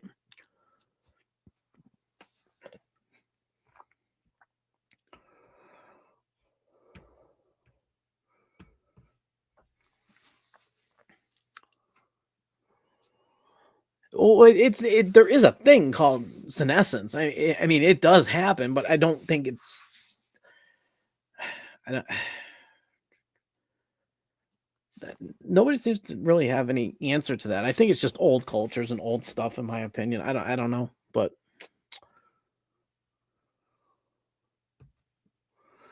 even like Mike over at Mushroom Mesa, he was taking cultures that were 10 years old, or prints or spores or something, 10 years old or 10-year-old LC, and putting it in, getting it to work fine. But yeah, agreed. Yeah, I didn't really kind of want to say conspiracy theories that much, but yeah, I think it's a bunch of bullshit. Just like, in my honest opinion, there are so many fruits out there that you see pictures of, and then you grow them and they end up looking like GT, or they end up looking like a basic cube, ABC, a basic cube. And yes, you will get cooler ones. That's why you got to go to a reputable vendor, somebody that knows what they're doing and that's got a few grows under their belts. Like, I don't sell anything really. I mean, I help people out if they need it or whatever, but I try not. I'm not a vendor, so I don't know enough about it to know. But yeah, it seems like there's a lot of issues out there with things getting shared that just don't meet the name. Like, yeah. And if you deal with the right people, you'll get the right thing. I mean, everything I've grown that I've gotten recently has been really well done and looks good. And I'm trying to go away from liquor cultures. I'm going more to spores. Because that's just more fun to me is having spores. You can do a lot more with spores, in my opinion, but it takes a lot more knowledge too. You have to learn how to work with it, which is not hard, but it's detailed.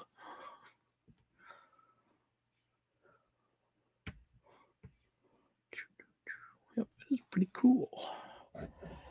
What's the other thing I wanted? All that yeah, that lion's mane of troubles I made looks really nice and thick.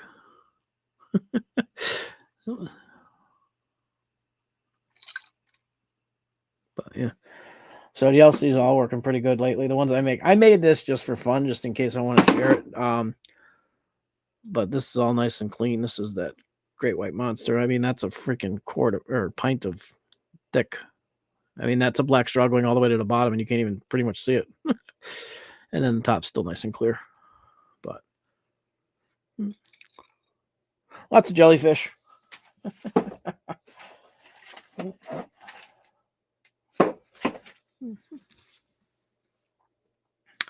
Yeah, that's exact nerdy. I've had maybe a dozen cultures that came out different looking, and then I've had probably about 6 dozen that just looked like either variations of like Stormtrooper, like just straight instead of maybe Stormtrooper is definitely different. It's got curvy and it's got things like that. But I've seen a ton of albinos that just come out just like regular white little things with white caps or a lot of brown caps. Very basic stuff, nothing special. But they all work the same too. That's the other thing too, is none of these things are like not working fruits. These fruits all work, but they don't look the same. They all look the same. I mean, they're not looking like some of the pictures. Yeah, you do get tubs and stuff of beautiful fruits from different people, but I like the really weird stuff. So, and a lot of it could be different environmental issues. I might not be growing it the same as somebody else, so it might look different. But it's really hard to get something really special to continuously come up for me. So I'll just keep trying different things. But I also did a lot with donated cultures and trading and stuff like that for the first year of my growing. So I didn't have money to buy fancy cultures and all this stuff. So now that I'm actually buying a few now and then, they're coming out better. So could it be my own fault? Yeah. But there's also a lot of people trading things that just probably aren't that special. They're just basics.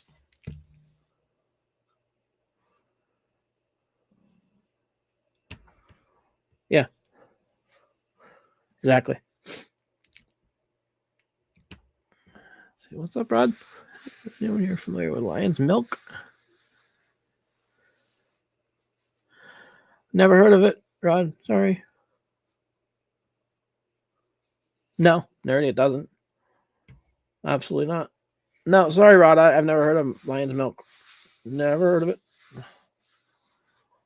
Keep spawning culture. That's Michael Geeky's comment.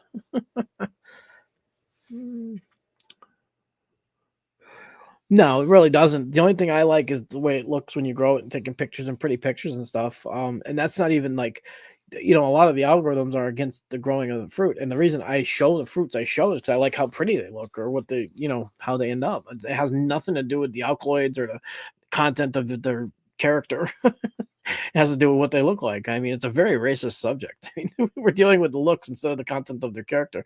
They all have great content, but they just look different. So we go by what they look like.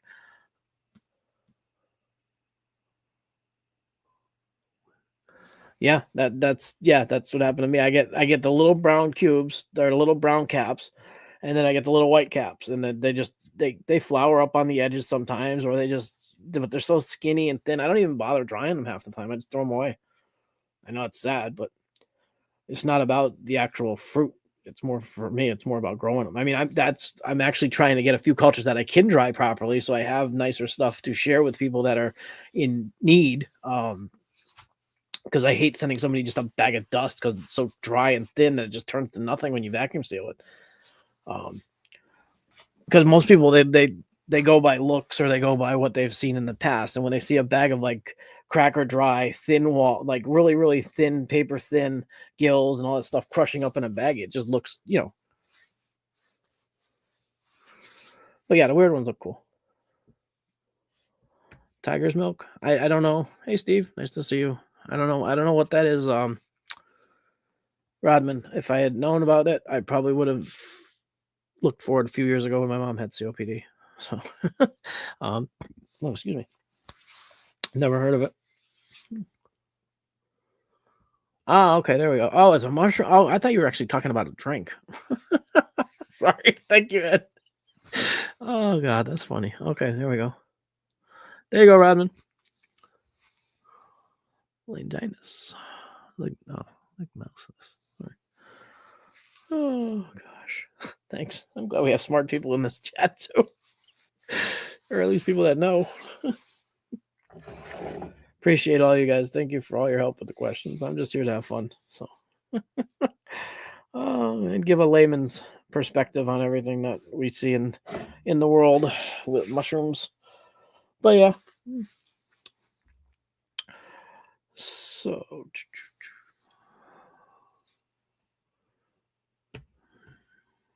there you go. I'm missing my cigarette. Where did that go? Ah, found it.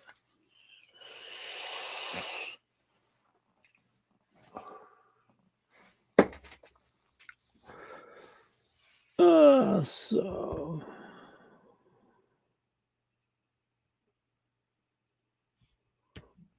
don't know. Don't know. So what's everybody up to today? Anybody doing anything interesting this afternoon or tonight? Anybody making any grain, making any CVG, anything like that? Yeah, I the same day I got them, I ate both of them. Both Tootsie Rolls. It was nice. It was relaxing. It wasn't like woo, but it was just like double microdose level. Yeah, it was really good. I think I'm a little bit tolerant at this right now. I've had a pretty busy month. But yeah, I tried them that same day. I wanted to taste them. The marshmallows were good too. I ate one of those. But yeah, definitely. I ate them both. I ate yeah, so it was like what, half a gram in each. So yeah, I ate them both. They were good. Oh, isn't that cute? Send us a pepino. But anyway, yeah, I was answering that question. Yes, I did. Huh, yeah, cool. Never heard of it. I'm gonna look it up later. Tiger's milk. Cool. If the substrate isn't fully covered.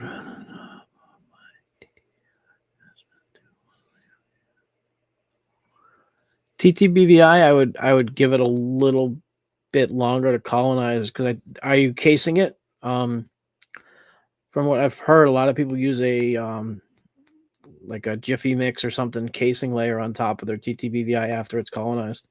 The time I grew pan sand, I did it with the poo substrate. Then I waited till it was fully colonized. Then I covered it with it was a mixture of peat moss and something else, but it's basically Jiffy mix. There's lots of videos out there from Michael File Sage. He has a bunch of videos on pans and stuff like that.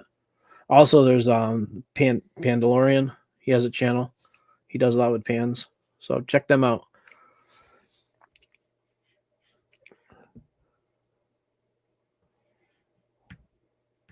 Nice. Never ran it. I had a culture of it on plates, but I never had a chance to run it. Sweet, go for it. Nice. Yeah, I had some TTBVI on a plate. I never got the TTBVI culture. I had the actual fruit, but I had another one. Hey, what's up, B? Yeah. like yeah, it's like one of the biggest organisms on earth is like a mushroom patch up in Oregon. I don't know exactly where it is. Somewhere in the Northeast, I think, or maybe even somewhere else. But yeah, I guess there's like huge, like 20 or 200 square miles or something. It's like acres or something. It's huge.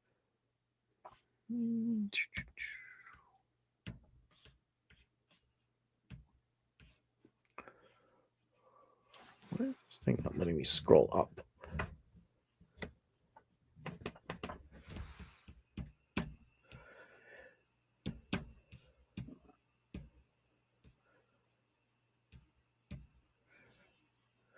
That's weird. Sorry, guys, if I'm missing a few comments. The thing's not letting me scroll up.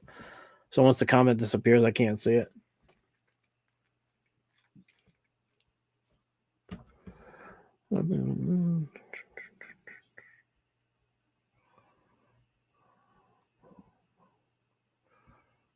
PTSD. Cool. I grew. Wasn't once. Cool.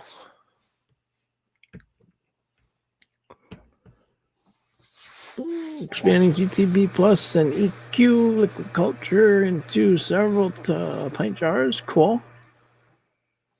Yeah, I got a bunch of stuff I'm doing tomorrow. Today I'm just gonna knock up some. Well, excuse me. Those grain bags I made. I'm not gonna knock them up today. I should be getting that impulse sealer today, and I'd like to seal them first, just to see how the sealer works, and then knock them up.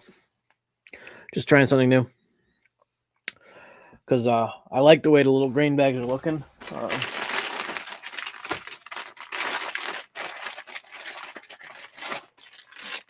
And they're still vacuum sealed. They're still sealed, but they're came out really nice. They came out really well hydrated.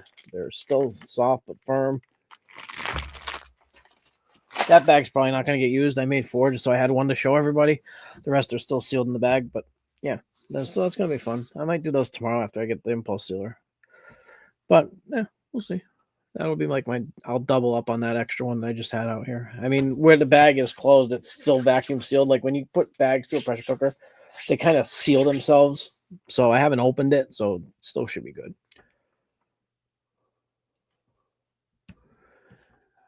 Um, 5 handfuls or 6 handfuls of CVG and a pint. That's what I use. It's literally like, I don't know if you got this at Walmart in your area. That's like 2 inches thick.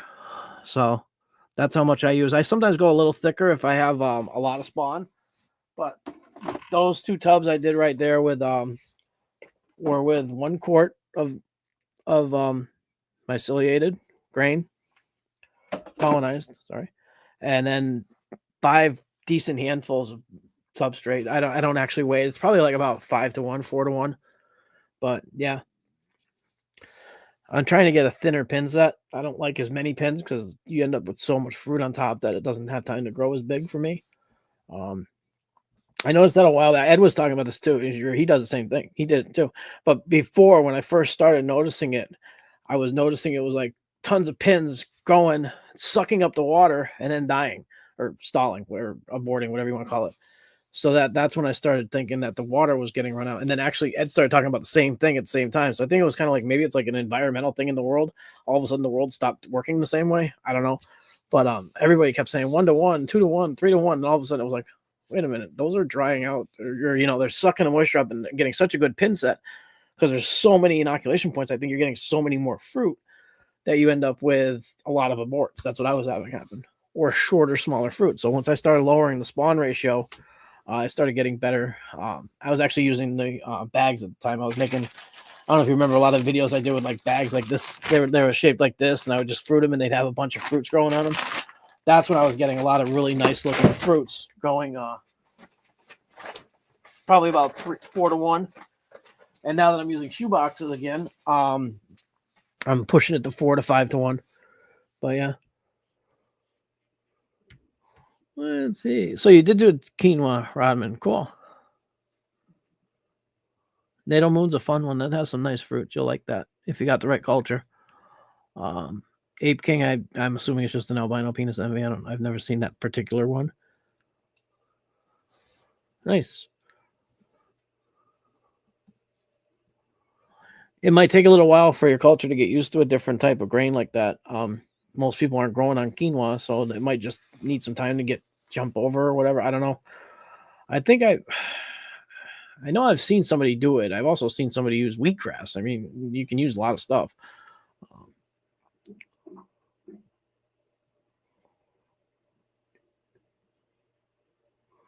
Nerdy, I missed some of your comments, so I'm just going to skip down here. Sorry. But nice. I was working with wild birdseed for a while. well, not was for a while. I still have some. This is my birdseed jars. They're still doing just fine. They're still clean. Um, they're a little a little wet, but I couldn't get any more birdseed for the kind I liked at Walmart. They ran out. So I just switched back. I jump different grains. I go from birdseed to corn. Now I'm trying this wheat berry. Because I'm really excited. I want to try like wheat berry or rye or any of those. I really wanted to try them to see if they grow any different. I don't think they will, but so that's what that's why I got the rye berry or the wheat berries. They're really nice looking grains. I mean, they're beautiful. They look like miniature honey smacks. I don't know if you guys remember that cereal, this honey smacks, where they're just like a little honey smack. They look just like that. They're perfectly shaped little grains. Nice. Good job. Keep growing. Oh, absolutely. Yeah, no, I didn't say not to trust it. I said I'd never seen it. So yeah, no, Rod's good. Rod, you're good. Jeff's good.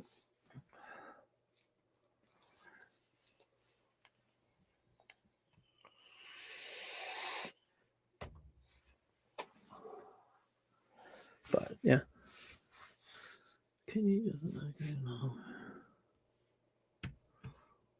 Oh, Rodman. I don't know if you were here at the beginning. Remember that all-in-one bag I got from Jesse at Jungle Pack? It's almost fully colonized. As far as like time to break and shake is probably now. But that's 2 weeks of growth on this all-in-one bag. And it's spawn and grain mixed. So that's a pretty damn good result in 2 weeks for an all-in-one bag, in my opinion. So probably going to break it up. I might just leave it and let it go instead of breaking it up. I did mix it together when I first did it, so should be good. That's that albino Louis Vuitton I got from Full Canopy, and that's a bag grow culture. Like they do all their stuff in bags, so it's used to bags. Jesse was on earlier. I was showing him. He was saying, "Good job." Yeah, that's exactly it, nerdy. It looks like a miniature sugar smack. They're beautiful.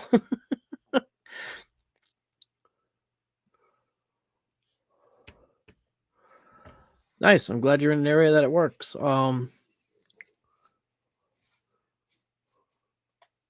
had a problem with oats just because I think my Tractor Supply that has whole oats, the Nature's Pride ones, has a real issue with contamination in the store because I had like 25% success rate with the whole 50-pound bag. And at the same time having like 95% success rate with corn, going side by side. So it had, I don't know.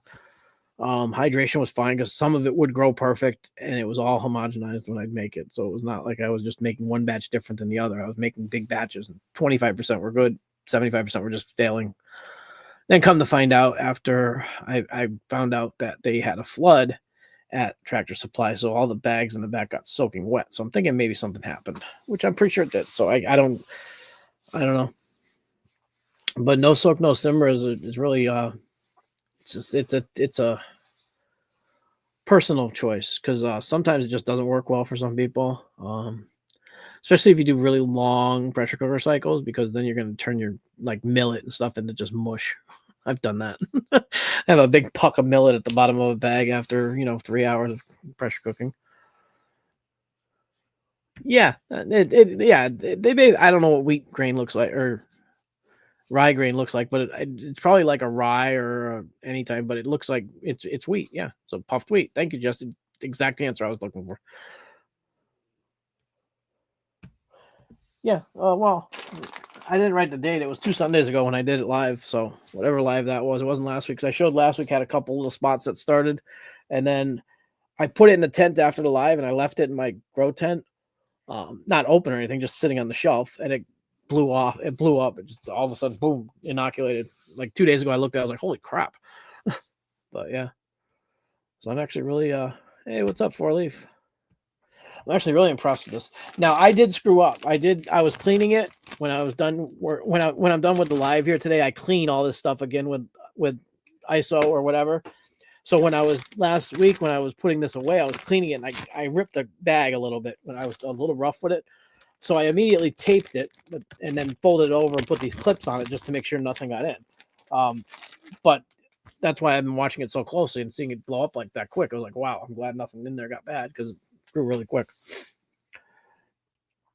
Anytime, Trevor. If you ever have any questions, my email's at the bottom. You can email me. You can check me out on Instagram. I'm my social media is always Mike O'Allen with a little golden retriever, maybe some mushrooms around it, like some of the pictures, or like that. You'll probably see that logo several places.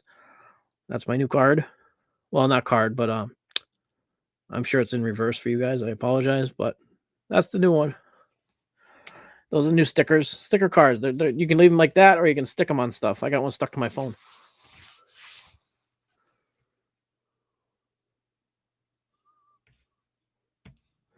Okay, Rod, are you talking about an all-in-one bag, like with the substrate and the spawn? If it's fully colonized, yeah, you can. I've done it. Like I could take this one and just crumble it up and put it in the tub when it's fully colonized. That would be fine. It's going to need some recovery time. Probably still need a week to recover. Yeah.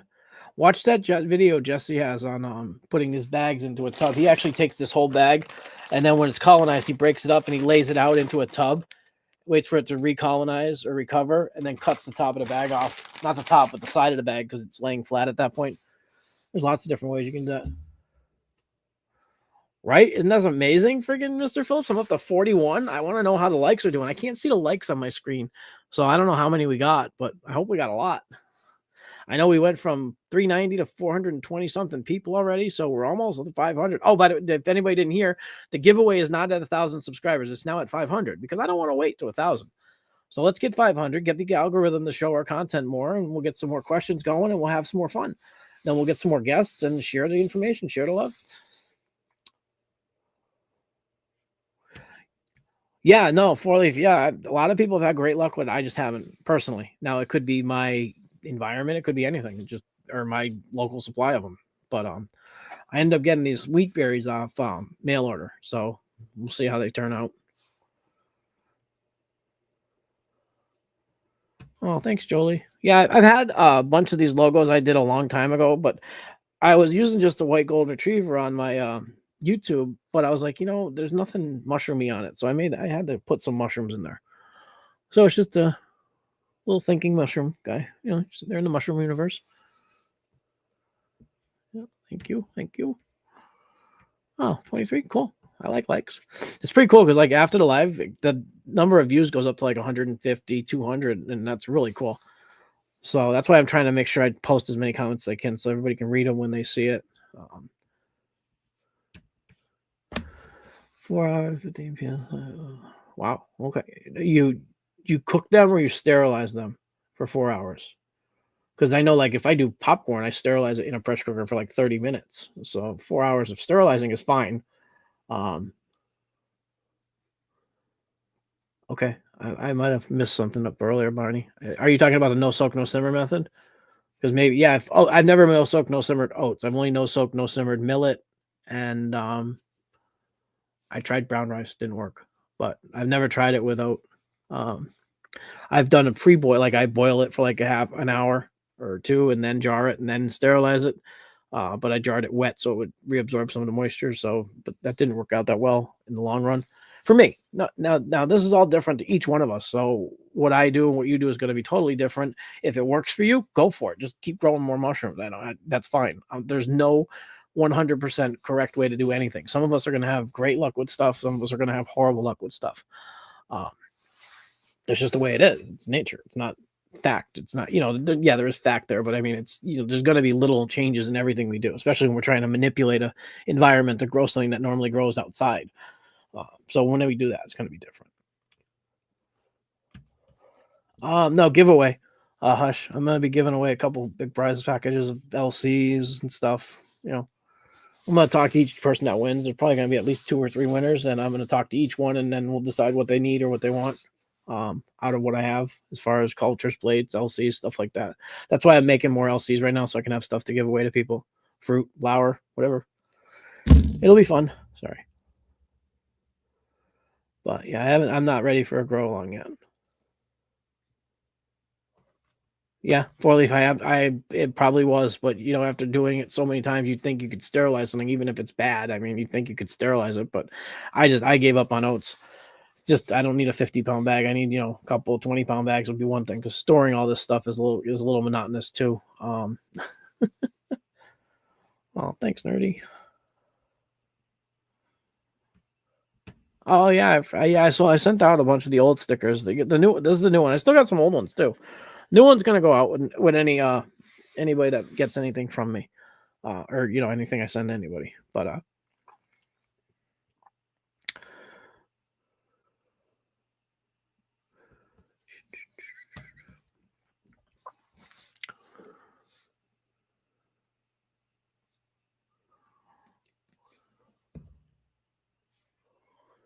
yeah, Sandy, you missed it. We cured the world of hate and anger, so it's peace around the world right now. Everybody loves everybody. No, you didn't miss nothing, Sandy. Just some chat, nothing big. I'm glad to see you in here. Nice to see you again. Okay, why is this thing rocking? Okay, there we go.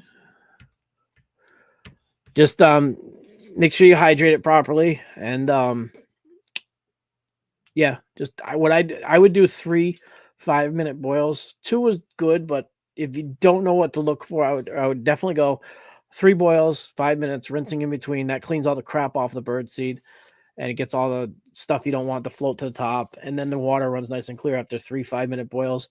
And then you jar or bag it and PC it for like 3 hours, and it comes out fine. I mean, I just had a jar.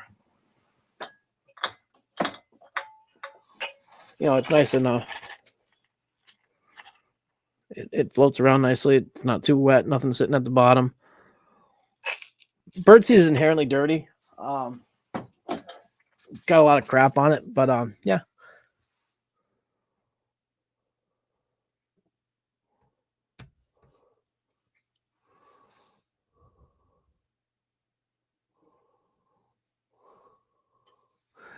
Yeah, I mean, it's good to learn different grains too. I mean, like, say you can't suddenly get birdseed that you want. Okay, that perfect example. I like that birdseed I found at Walmart 2 months ago.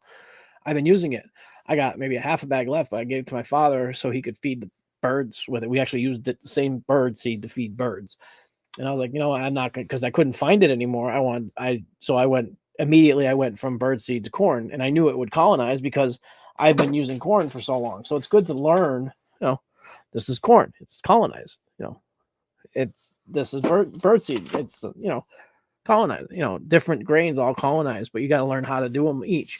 They all work just fine once you know how to make your grain. Like, that's why I got the whole wheat, because I hadn't run it. I wanted to run it, and I needed something different. I'm sick of corn, not because it's bad, just because I wanted to try something different.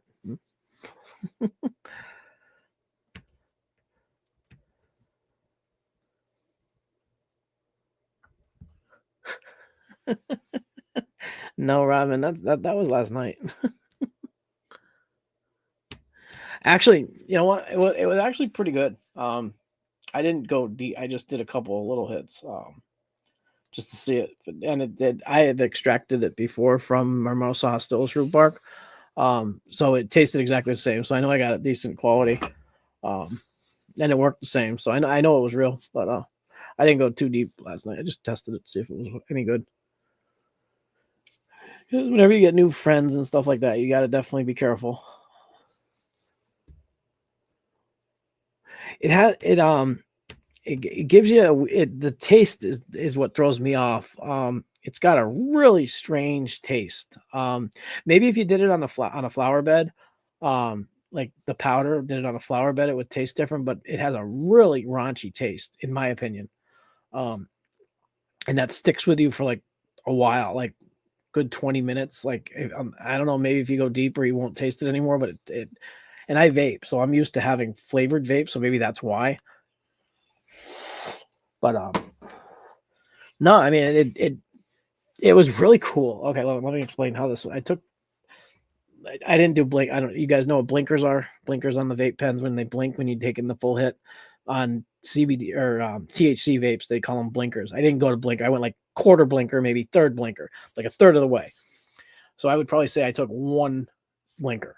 Okay.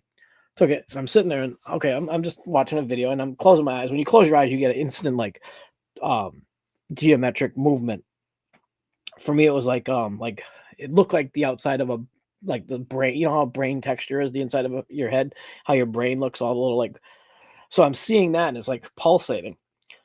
And then that slows down, and that's when my eyes close. So I open my eyes and everything is like it was dark in my room, so I can't say it was black and white, but it was the only thing I noticed was like the whites. So like I could see like something hanging on the back of my door. I could see the white stripe on my jacket. It was really white. I could see some socks over here were really white. I could see a shirt was really white. The TV, there was a song playing, and I could see the video. And I've seen this video 100 times. It was Tom Odell, Another Love. Okay, I play that song because I like the beat of it when I'm doing things.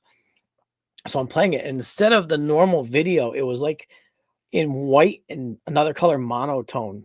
And this is all taking place in like 5 minutes. This isn't like 6 hours. This is like 5 minutes. And then it just started to fade away, and that was it. But yeah, it was interesting. But I wanted to try to remember every little part, so that's why I didn't do that much. So,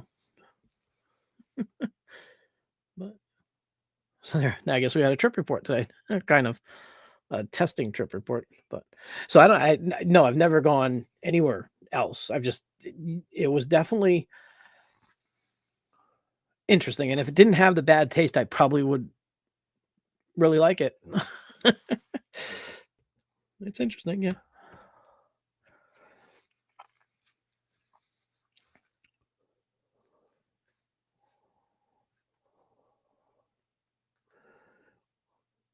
Oh, yeah, Barney, if it works for you, do it. If you're not having any issues with contamination, you could be okay.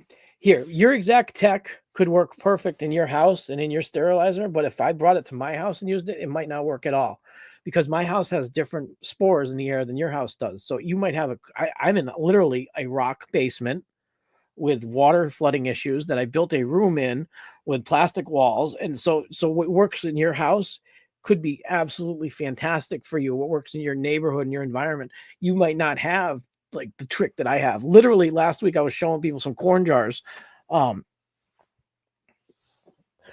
This has not been sterilized. So it turned green inside of a week because I didn't pressure cook it. I put it in the freezer for a week or two, took it out to thaw it to pressurize it, got busy. So 2 days later, it was completely green. And that was from boiling it in the pressure cooker, boiling the actual corn. I pressure hydrated it in the pressure cooker for 30 minutes, took it out, drained it, put it in the jar, put the lid on and put it in the freezer. Took it out of the freezer and let it thaw a couple days later. And within 3 days, it was green. So my environment has a lot more trick spores. So I think that would be the difference. Everybody's environment's a little bit different. That's not bad. That's just the way it is. That everybody has to learn for their own environment, but they're all good techs. Just where you are might make a difference as to whether or not you can use those techs. But yeah, if you're having good luck with all your grains and they're staying clean, go for the fun, no soak, no simmer stuff. I mean, yeah, I would love to be able to do stuff in 10 minutes instead of 24 hours, but it's also, I'm not in a hurry. I don't really care if I wait. Like Friday night, I had to work Saturday. I had Friday night off. I had Sunday and Monday off. So Friday night, about 11 o'clock, I took the wheat berries. I threw them in a pot of warm water, hot tap water, covered them up. I only did 1,000 grams or 1,000 milliliters volumetrically. I had a 1,000 milliliter flask. So I filled it up, poured it into the pot, poured in water until it was a couple inches high. Let it soak. So Saturday morning, I think it was around 11:30. I threw them on the stove, let them boil. So that's like a 12-hour simmer. I let them boil. When they were done, I drained them. I let them dry for about an hour, bagged them up, put them in the fridge until I came home last night. And then I pressure cooked them for 3 hours, 3 hours and like 20 minings. It was like 2:30 in the morning. I was like, I'm going to bed. I just shut it off. And then this morning I went down, I came out and I checked it.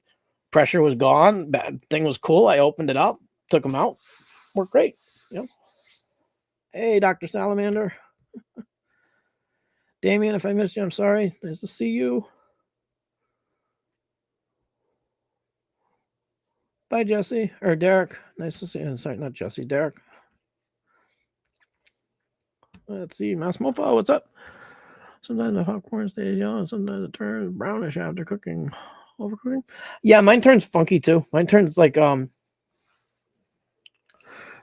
dark color. Mine's not yellow. It's like a dark brown, like not dark brown, but it's like a yellowish brown. Yeah, no, and that's I've considered that normal. Sometimes it stays a little more yellow, but I think it's just the corn just turns yellow when you pressure cook it. It's probably that, and I've known this is hydrated very, very well. Let's see. I had a new one sitting here somewhere. These are all colonized.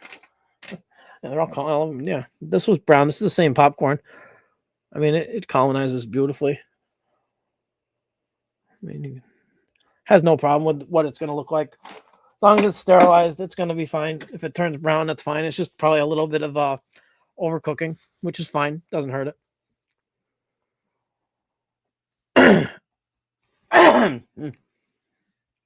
Excuse me. But yeah, I see people making bags of popcorn. Massmofo, people that do it like a lot, and they make these bags of popcorn. They're beautiful yellow popcorn, but I just don't get that look at all. I think I pressure cook a lot longer. At least, well, let's see. When I start my pressure cook, when it gets to 15, 16 psi, I hit 999 minutes and 99 seconds. And then when that buzzer goes off, I do another 33 minutes and 33 seconds. So that's 120 something minutes, 130 something minutes. So that's 2 hours and 10 minutes minimum. And then sometimes I don't get to them right away when the timer goes off. So I just let them go for a little longer. So that's a long time at 17, 16 PSI. So they do turn, but that's not a problem. They should still be fine as long as they're not all exploded and nasty. I mean, these are all still just firm, perfect corns. You know, they're not, nothing wrong with them. They're just not the perfect, color. Yeah, should be fine.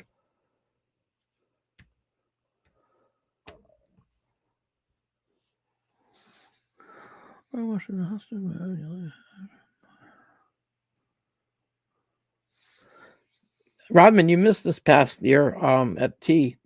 What was the experiment, guys? It was I hate you LC or I love you LC or something like that you guys did. Look back in some of the old lives and look for the thing that Pops had a bunch of people do. I think it was LC. Take 3 LCs and take one of them and put it in one room and tell it you love it. Or no, were they seeds? I forget. It was either liquid culture or something. Or it was basically you take 3 jars, put them in different rooms, tell one you love it each day, cuddle with the other one, tell the other one you hate it and beat it up or something. It was just using different things. Dr. Emoto. There you go. Thank you, Nerdy. That's the one. Look that up, Rodman. Dr. Emoto. Hey, what's up, dumb sheep? I love that name. I get to call somebody a dumb sheep while they're in the chat. Thank you. You made my day. I have dumb sheep in the chat, y'all. Now, if it said dumb sheeple, I would be even laughing even more.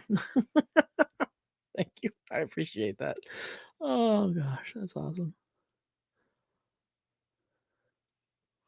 Rice jars. That's what it was. Thank you, Bill. I remember we do these things, but I forget what we did with them or, what details. But I know I can go look it up. Like, I don't know if any of you have ever chatted with me on Instagram and stuff. I might think of something and remember something I've seen. And it'll take me like 2 seconds to go find it on YouTube and send it back to you. Like, it actually took me a couple days to find that thing I posted in the T group. I think, Jolie, you saw that last night, the thing on the vape pens, the mushroom vapes, how they're like arsenic and nothing else. There's no psilocybin in them, no psilocin, no DMT, no 4-EO-MDMT, no nothing in there. There's nothing hallucinogenic in these things, and they're selling them as mushroom vapes. And there was a video, I don't have it on me right now, but sorry. There was a video from this guy that actually bought one and found the lab results and everything. It took me a couple days to find the video, but I found it.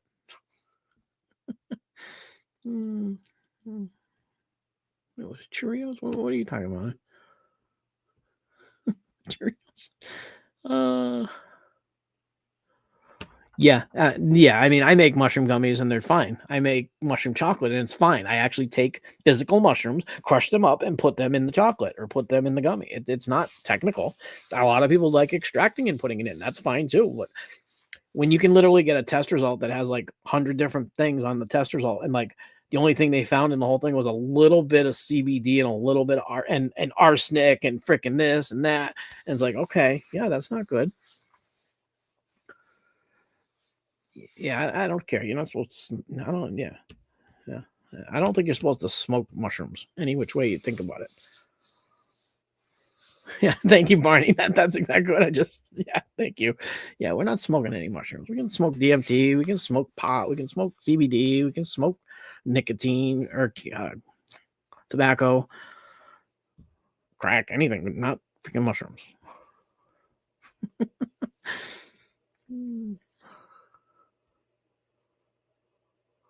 Oh, okay, cool. Yeah, yeah.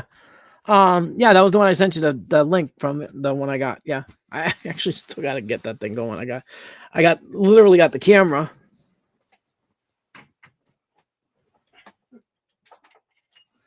Right here, ready to go on it. I just haven't brought it down here yet because I'm still moving everything around down here and I'm working. So I'm like gone half the time. So I don't have a chance to move everything, but it works great. Yeah.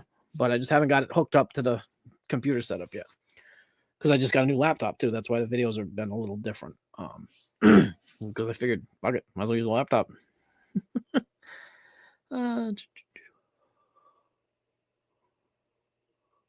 Yeah, undetectable levels. Yeah, it's like, why would you buy something that, it's like buying a THC vape and, here, okay, we'll go off on a tangent. When I was actively in my addiction in probably years 2000 to 2010, I was doing opioids, and a lot of people that do opioids, they'll do anything when they're doing them. And I would literally get stuff. It literally made your mouth taste like copper, sucking on a copper penny because of the chemicals that were in it. And some of these chemicals can give you reactions, like even just taking like my vape pen. This is just a nicotine vape. If I ran this dry and smoked it, the metal and the cotton in the coil would taste so nasty, but it would give you a little bit of like a dizzy like rush because you're poisoning yourself. So yeah, these mushroom vapes might have weird shit in them that make you feel something, but it's probably not the best idea to be smoking arsenic and metal and, as I smoke a freaking vape. But yeah, so that was really weird when I saw that. I was fine. I was happy I saw that video because more people need to know how horrible those things are. Especially that, what was it, you that were posting that, Jolie, on the other thing? That, oh, it's a psilocin transforming property of the mushroom gummy or something like this. It's the only one known to man. Well, I highly doubt that you have the only thing that makes psilocin in the human body known to man. But Robin, come on, you know the way things go.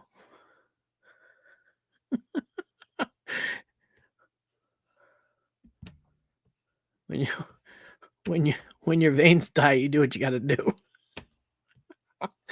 Oh God, that's horrible. Damien, yeah, I got some Lafafora Williamansi peyote seeds. Lafafora Williamansi. I can't pronounce that word. Peyote seeds. I got some, and then I started them and I planted them, and then I found out that it takes 10 years to grow. So I kind of gave up on it. I think the ones that they do grafting on grow a lot faster. I got another buddy same buddy, Happy, in Oklahoma. He was starting to get into cactus. I don't know what he ended up doing with it, but yeah, I've never physically taken cactus or peyote or any of that. I did see someplace to get ayahuasca, so that might be a summer issue. Yeah, you probably could just get a syringe.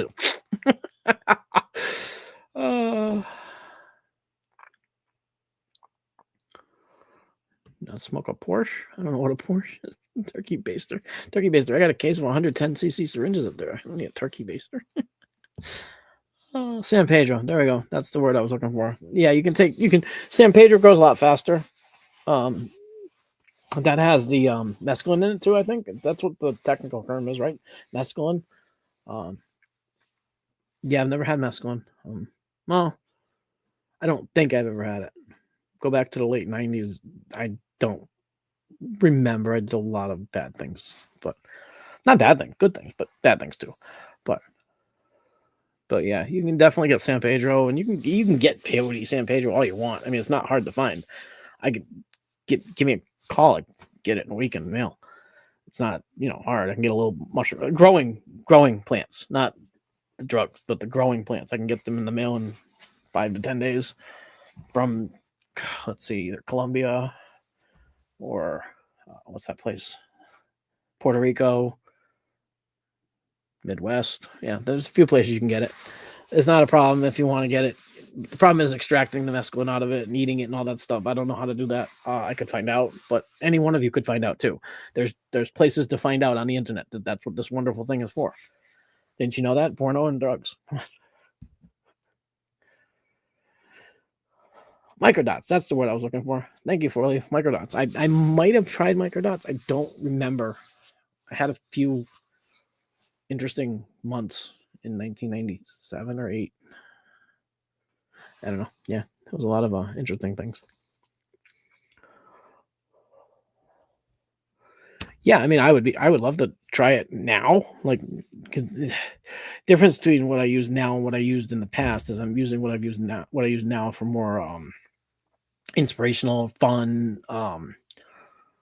It's not an addictive thing. It's like, okay, if I don't have it, so be it. But I won't do much that I don't grow or make myself. There's a few people I trust, but I test Yeah, probably. I don't know.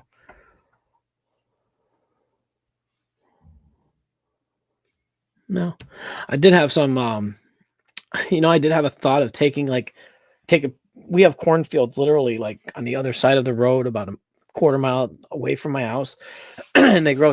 I don't know if it's deer corn or cow corn or something. So they grow corn. I was always thinking, what if I went and got an ear of corn fresh off the stalk, cut the end off, threw it in a pressure cooker in a micro bag, and then pressure cooked it, and then tried inoculating it? What would happen? I think that would be really a cool thing. I might try that this summer just for the hell of it, because you wouldn't have to hydrate it, because it would still be naturally hydrated. Yeah, that's one thing I did think of trying, but never sprouted. No, I have had birdseed sprout on me that I never sterilized. But yeah, by the time you grow I'd rather grow a golden retriever.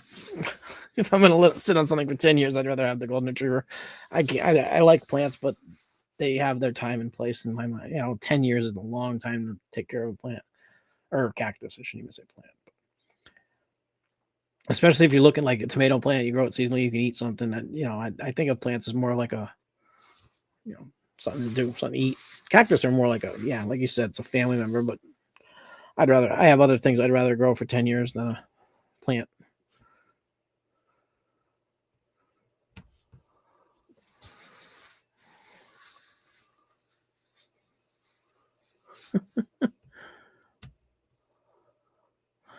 Well, I'll look for some.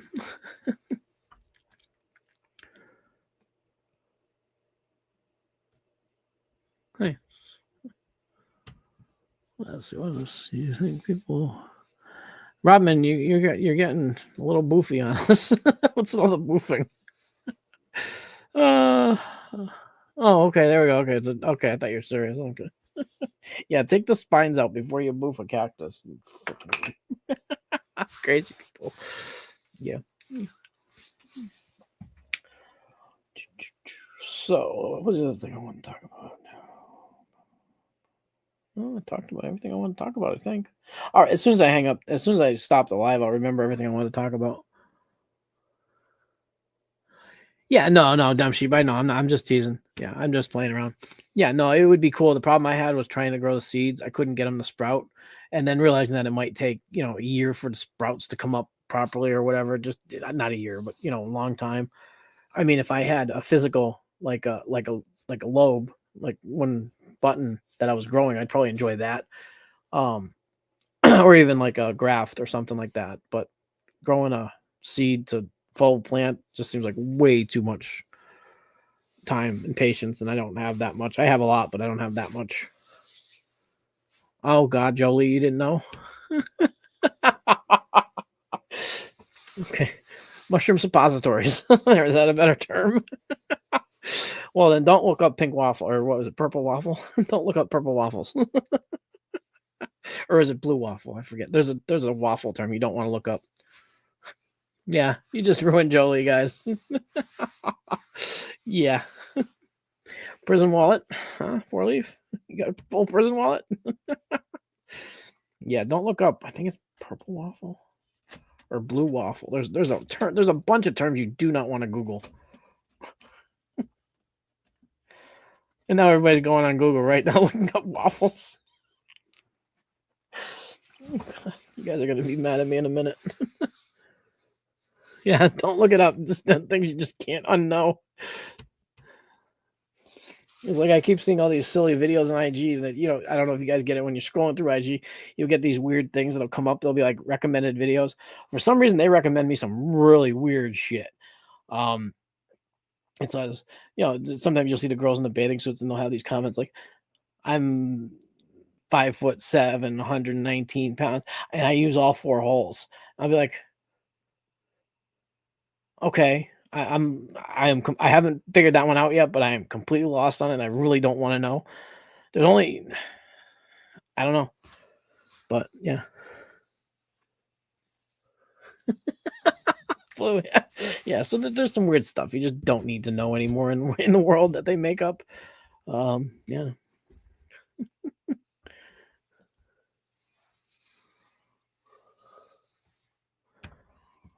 Congratulations. I just hit 4 years in October. October 28th, I hit 4 years. So actually, I just took my 4th of 13 final doses of methadone today. So I'm off that. I'm at 3 milligrams right now. I was at 150 for 2 years. So it took me a year and a half, 2 years to come down from 150. So I got 3 milligrams left for 6 days, and I think I missed a couple days already. So I'm coming off really easily. There's no issues whatsoever. But yeah. So congratulations. Keep it up. And if you need help with it, just get the help you need. It doesn't hurt. And it's weird. The funniest thing, I found the easiest way to stop doing illicit bad drugs is to just not use them. It's weird. Weirdest thing. Actually follow the rules of the clinic and all that stuff. It works. And I know I don't have probably the amount of emotional trauma that a lot of addicted people have. Most of my trauma is all self-inflicted. So it's a lot different, I think, than people that actually have physical and mental trauma from other people. But anybody can get clean. Anybody can do it. You just got to work at it. You got to want it. You work, if you work it, it's worth it. All the sayings. I'm sure everybody does. But it actually took me a life-threatening situation to come off, so I understand it doesn't always just stop that easily. But, yep.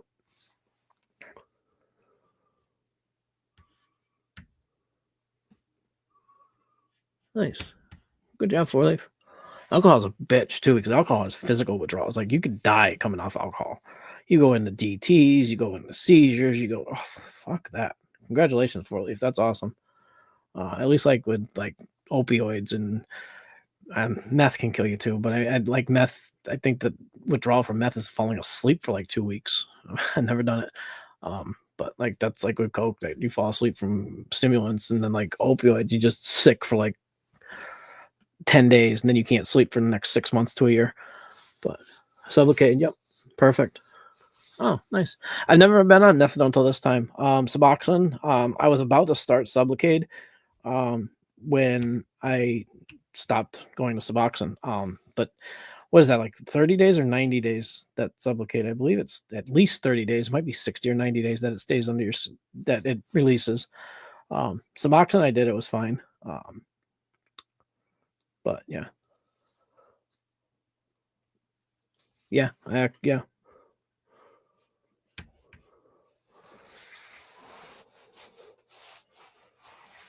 Yep. Absolutely.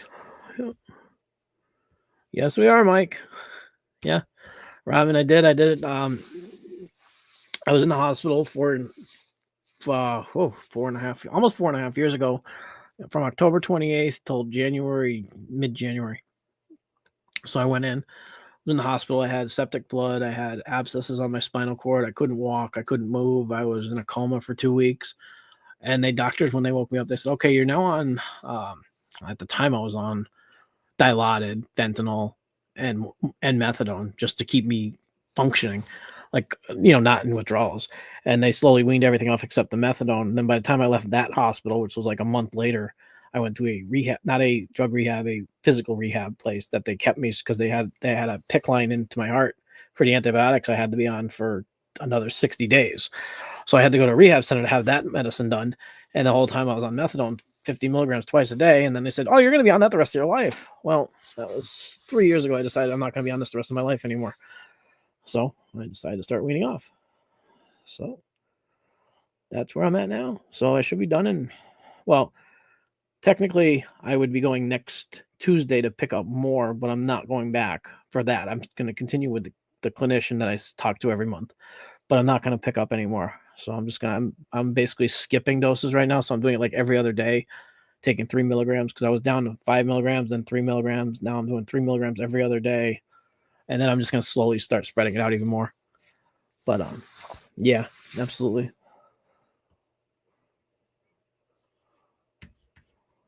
Oh yeah, yeah. 4-leaf. I talk about it openly. I have no qualms about my past. Anything you need, I'll talk to you about too. Several guys in the chat I've talked to on a personal level. A lot of them know my story. A lot of them don't. Doesn't matter. If you need something, just hit me up. I talk a lot more on IG just in case. It's a lot easy. Yeah, that is definitely a slow death.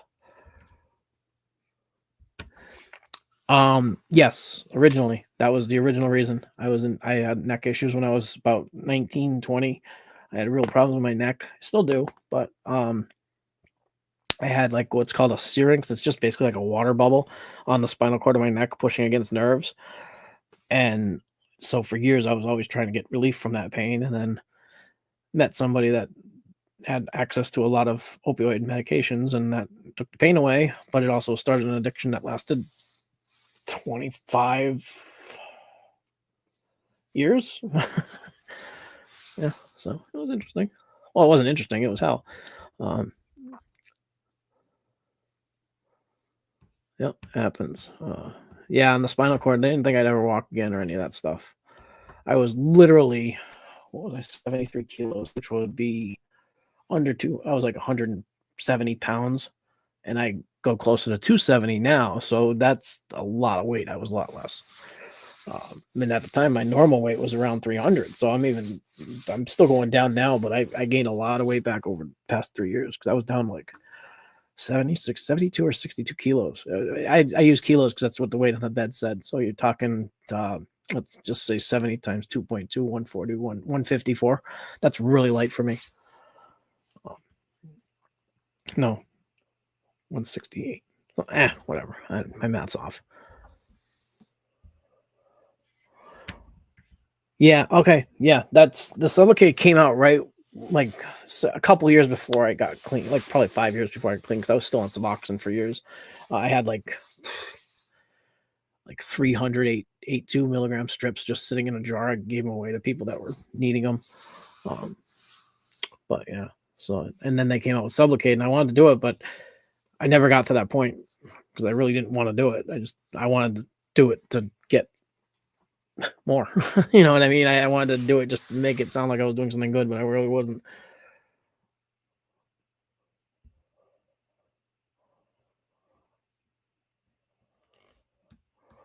Yeah. Yeah. Hey. Yeah, it was pretty bad 4 years ago. It was interesting. Well, now I can say it was interesting, but it was bad. Yeah. But I still deal with a lot of pain. But the reason I quit is because 4 years ago, when I ended up going to the hospital on October 28th, I had been going to the hospital for about a week beforehand every few days because the pain medication didn't work anymore for the amount of pain I was in. So basically, I lost faith in opioids. Does that make sense? I was pissed off at them that they didn't work. I had plenty of medication. I wasn't going to the hospital from withdrawals or for need of medication or anything like that. I had plenty. I had hundreds of 30s just sitting around. And anybody knows what 30s are, you know what that is. And I had hundreds of them just at my disposal, and couldn't get rid of the pain. No matter, when you taking them the way I was using them, and you're doing 6, 7, 10 at a time, and nothing is happening to the pain. And then I go to the hospital. It's like, I don't need medication. I need you to fix this problem. And they would do tests, and they say, oh, you're fine. You're just in withdrawals. Like, no, I'm not. It took almost a week and a half of visits like that every couple days. And they finally I said, I'm not leaving till you fix me. And I ended up waking up 2 or 3 weeks later from a coma at a different hospital. And I don't know what happened. But yeah, so I lost faith in what the medicine did. So if it didn't work, why take it?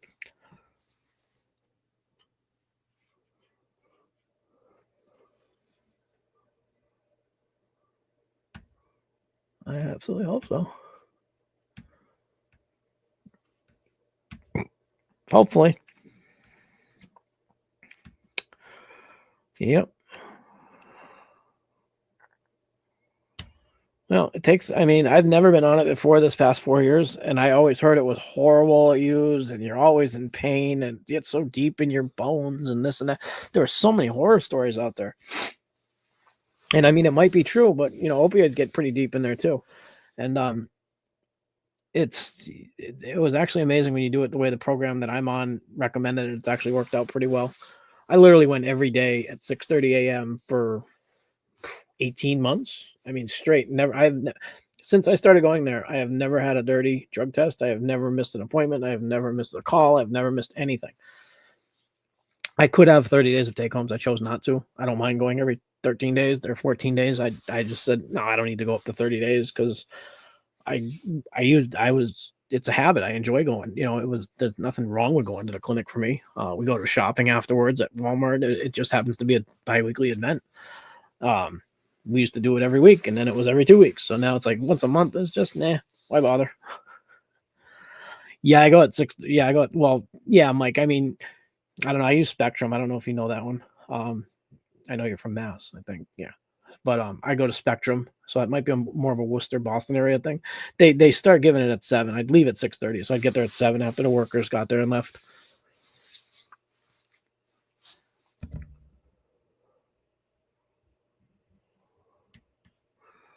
Oh, is that the Duragesic patch, Jolie? I know those well. Duragesic, I think was what they used to call them. Duragesic, something like that. Yeah, I used to take them, cut them open, suck the juice out. Not good.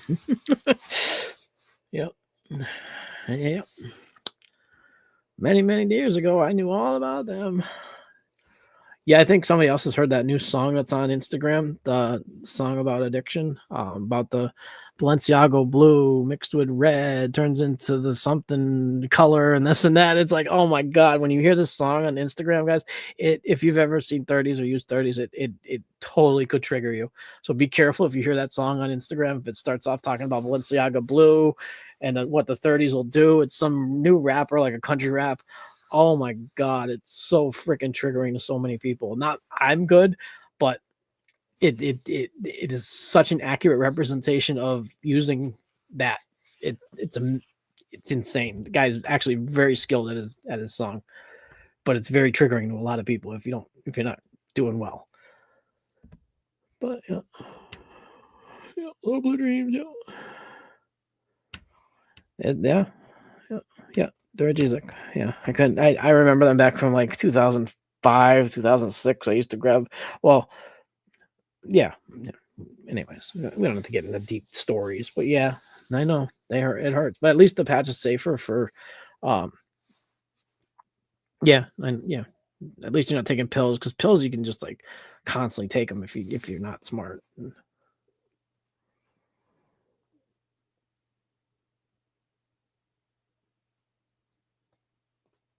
Yeah,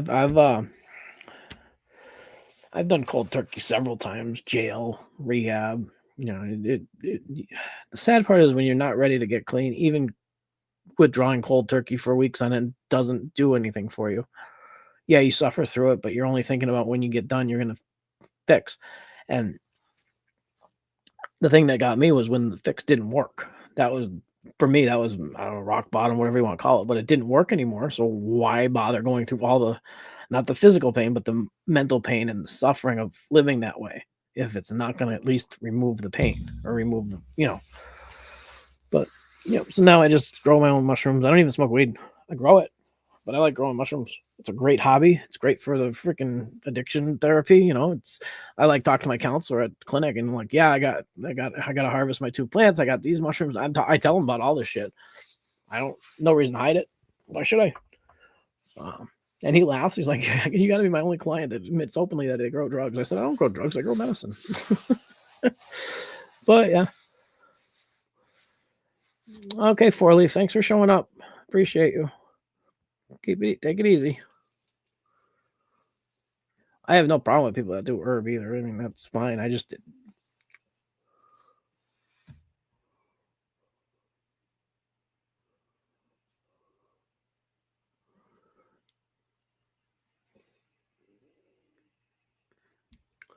yeah.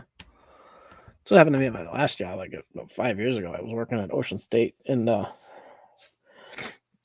you guys know you can sniff out the person that uses, or that you can sniff it out. You just know by looking at the way somebody acts, the way they're doing. And that was the worst thing I could have had. The best part about my job now is I'm at work, and I actually see people using, and I'm not going to say this in a rude way. They don't disgust me. They disgust me from using, not the people, but the habits, or the way they talk, the way they act, the way they're doing. It's like, oh my God, I could be there in a heartbeat. I can't do that. And it just completely turns my stomach from even thinking about it. I mean, I would love to help people that I know are in trouble, but I can just offer them a kind word and tell them, they can do better if they want to, but it's tough. It's easy to deal with, see things like that and get triggered and stuff like that. But for me, I'm actually in a good place, I think, thankfully, because if it was 5 years ago, I probably would have already been using already.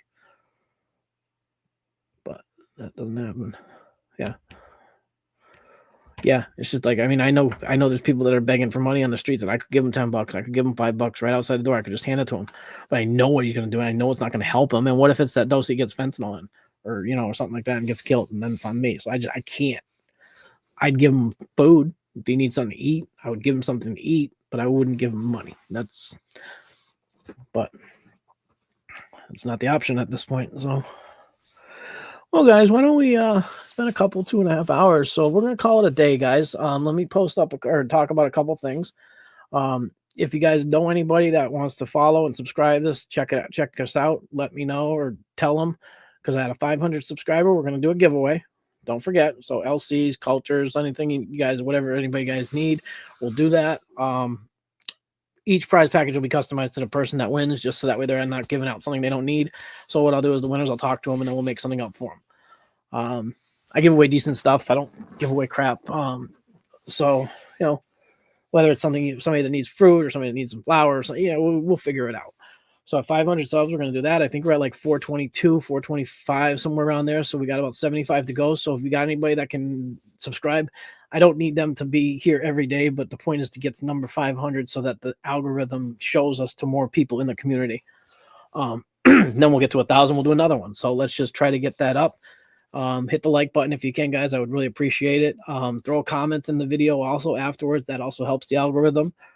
Even if it's just a nothing, just a hi or whatever. Thank you. And if anybody has any questions, hit me up. My email's on the bottom of the screen. Boom. There you go. And you can check me out on Instagram, Facebook, email me. I get back to people as soon as I can. Sometimes I miss a message, so it might take a little while. Just send another one if it's important. And have a great day, guys. Mike, take it easy. Jolie, thank you. Nerdy, thank you. Rodman, everybody, Bill, thank you. I'll see you guys later. Much love.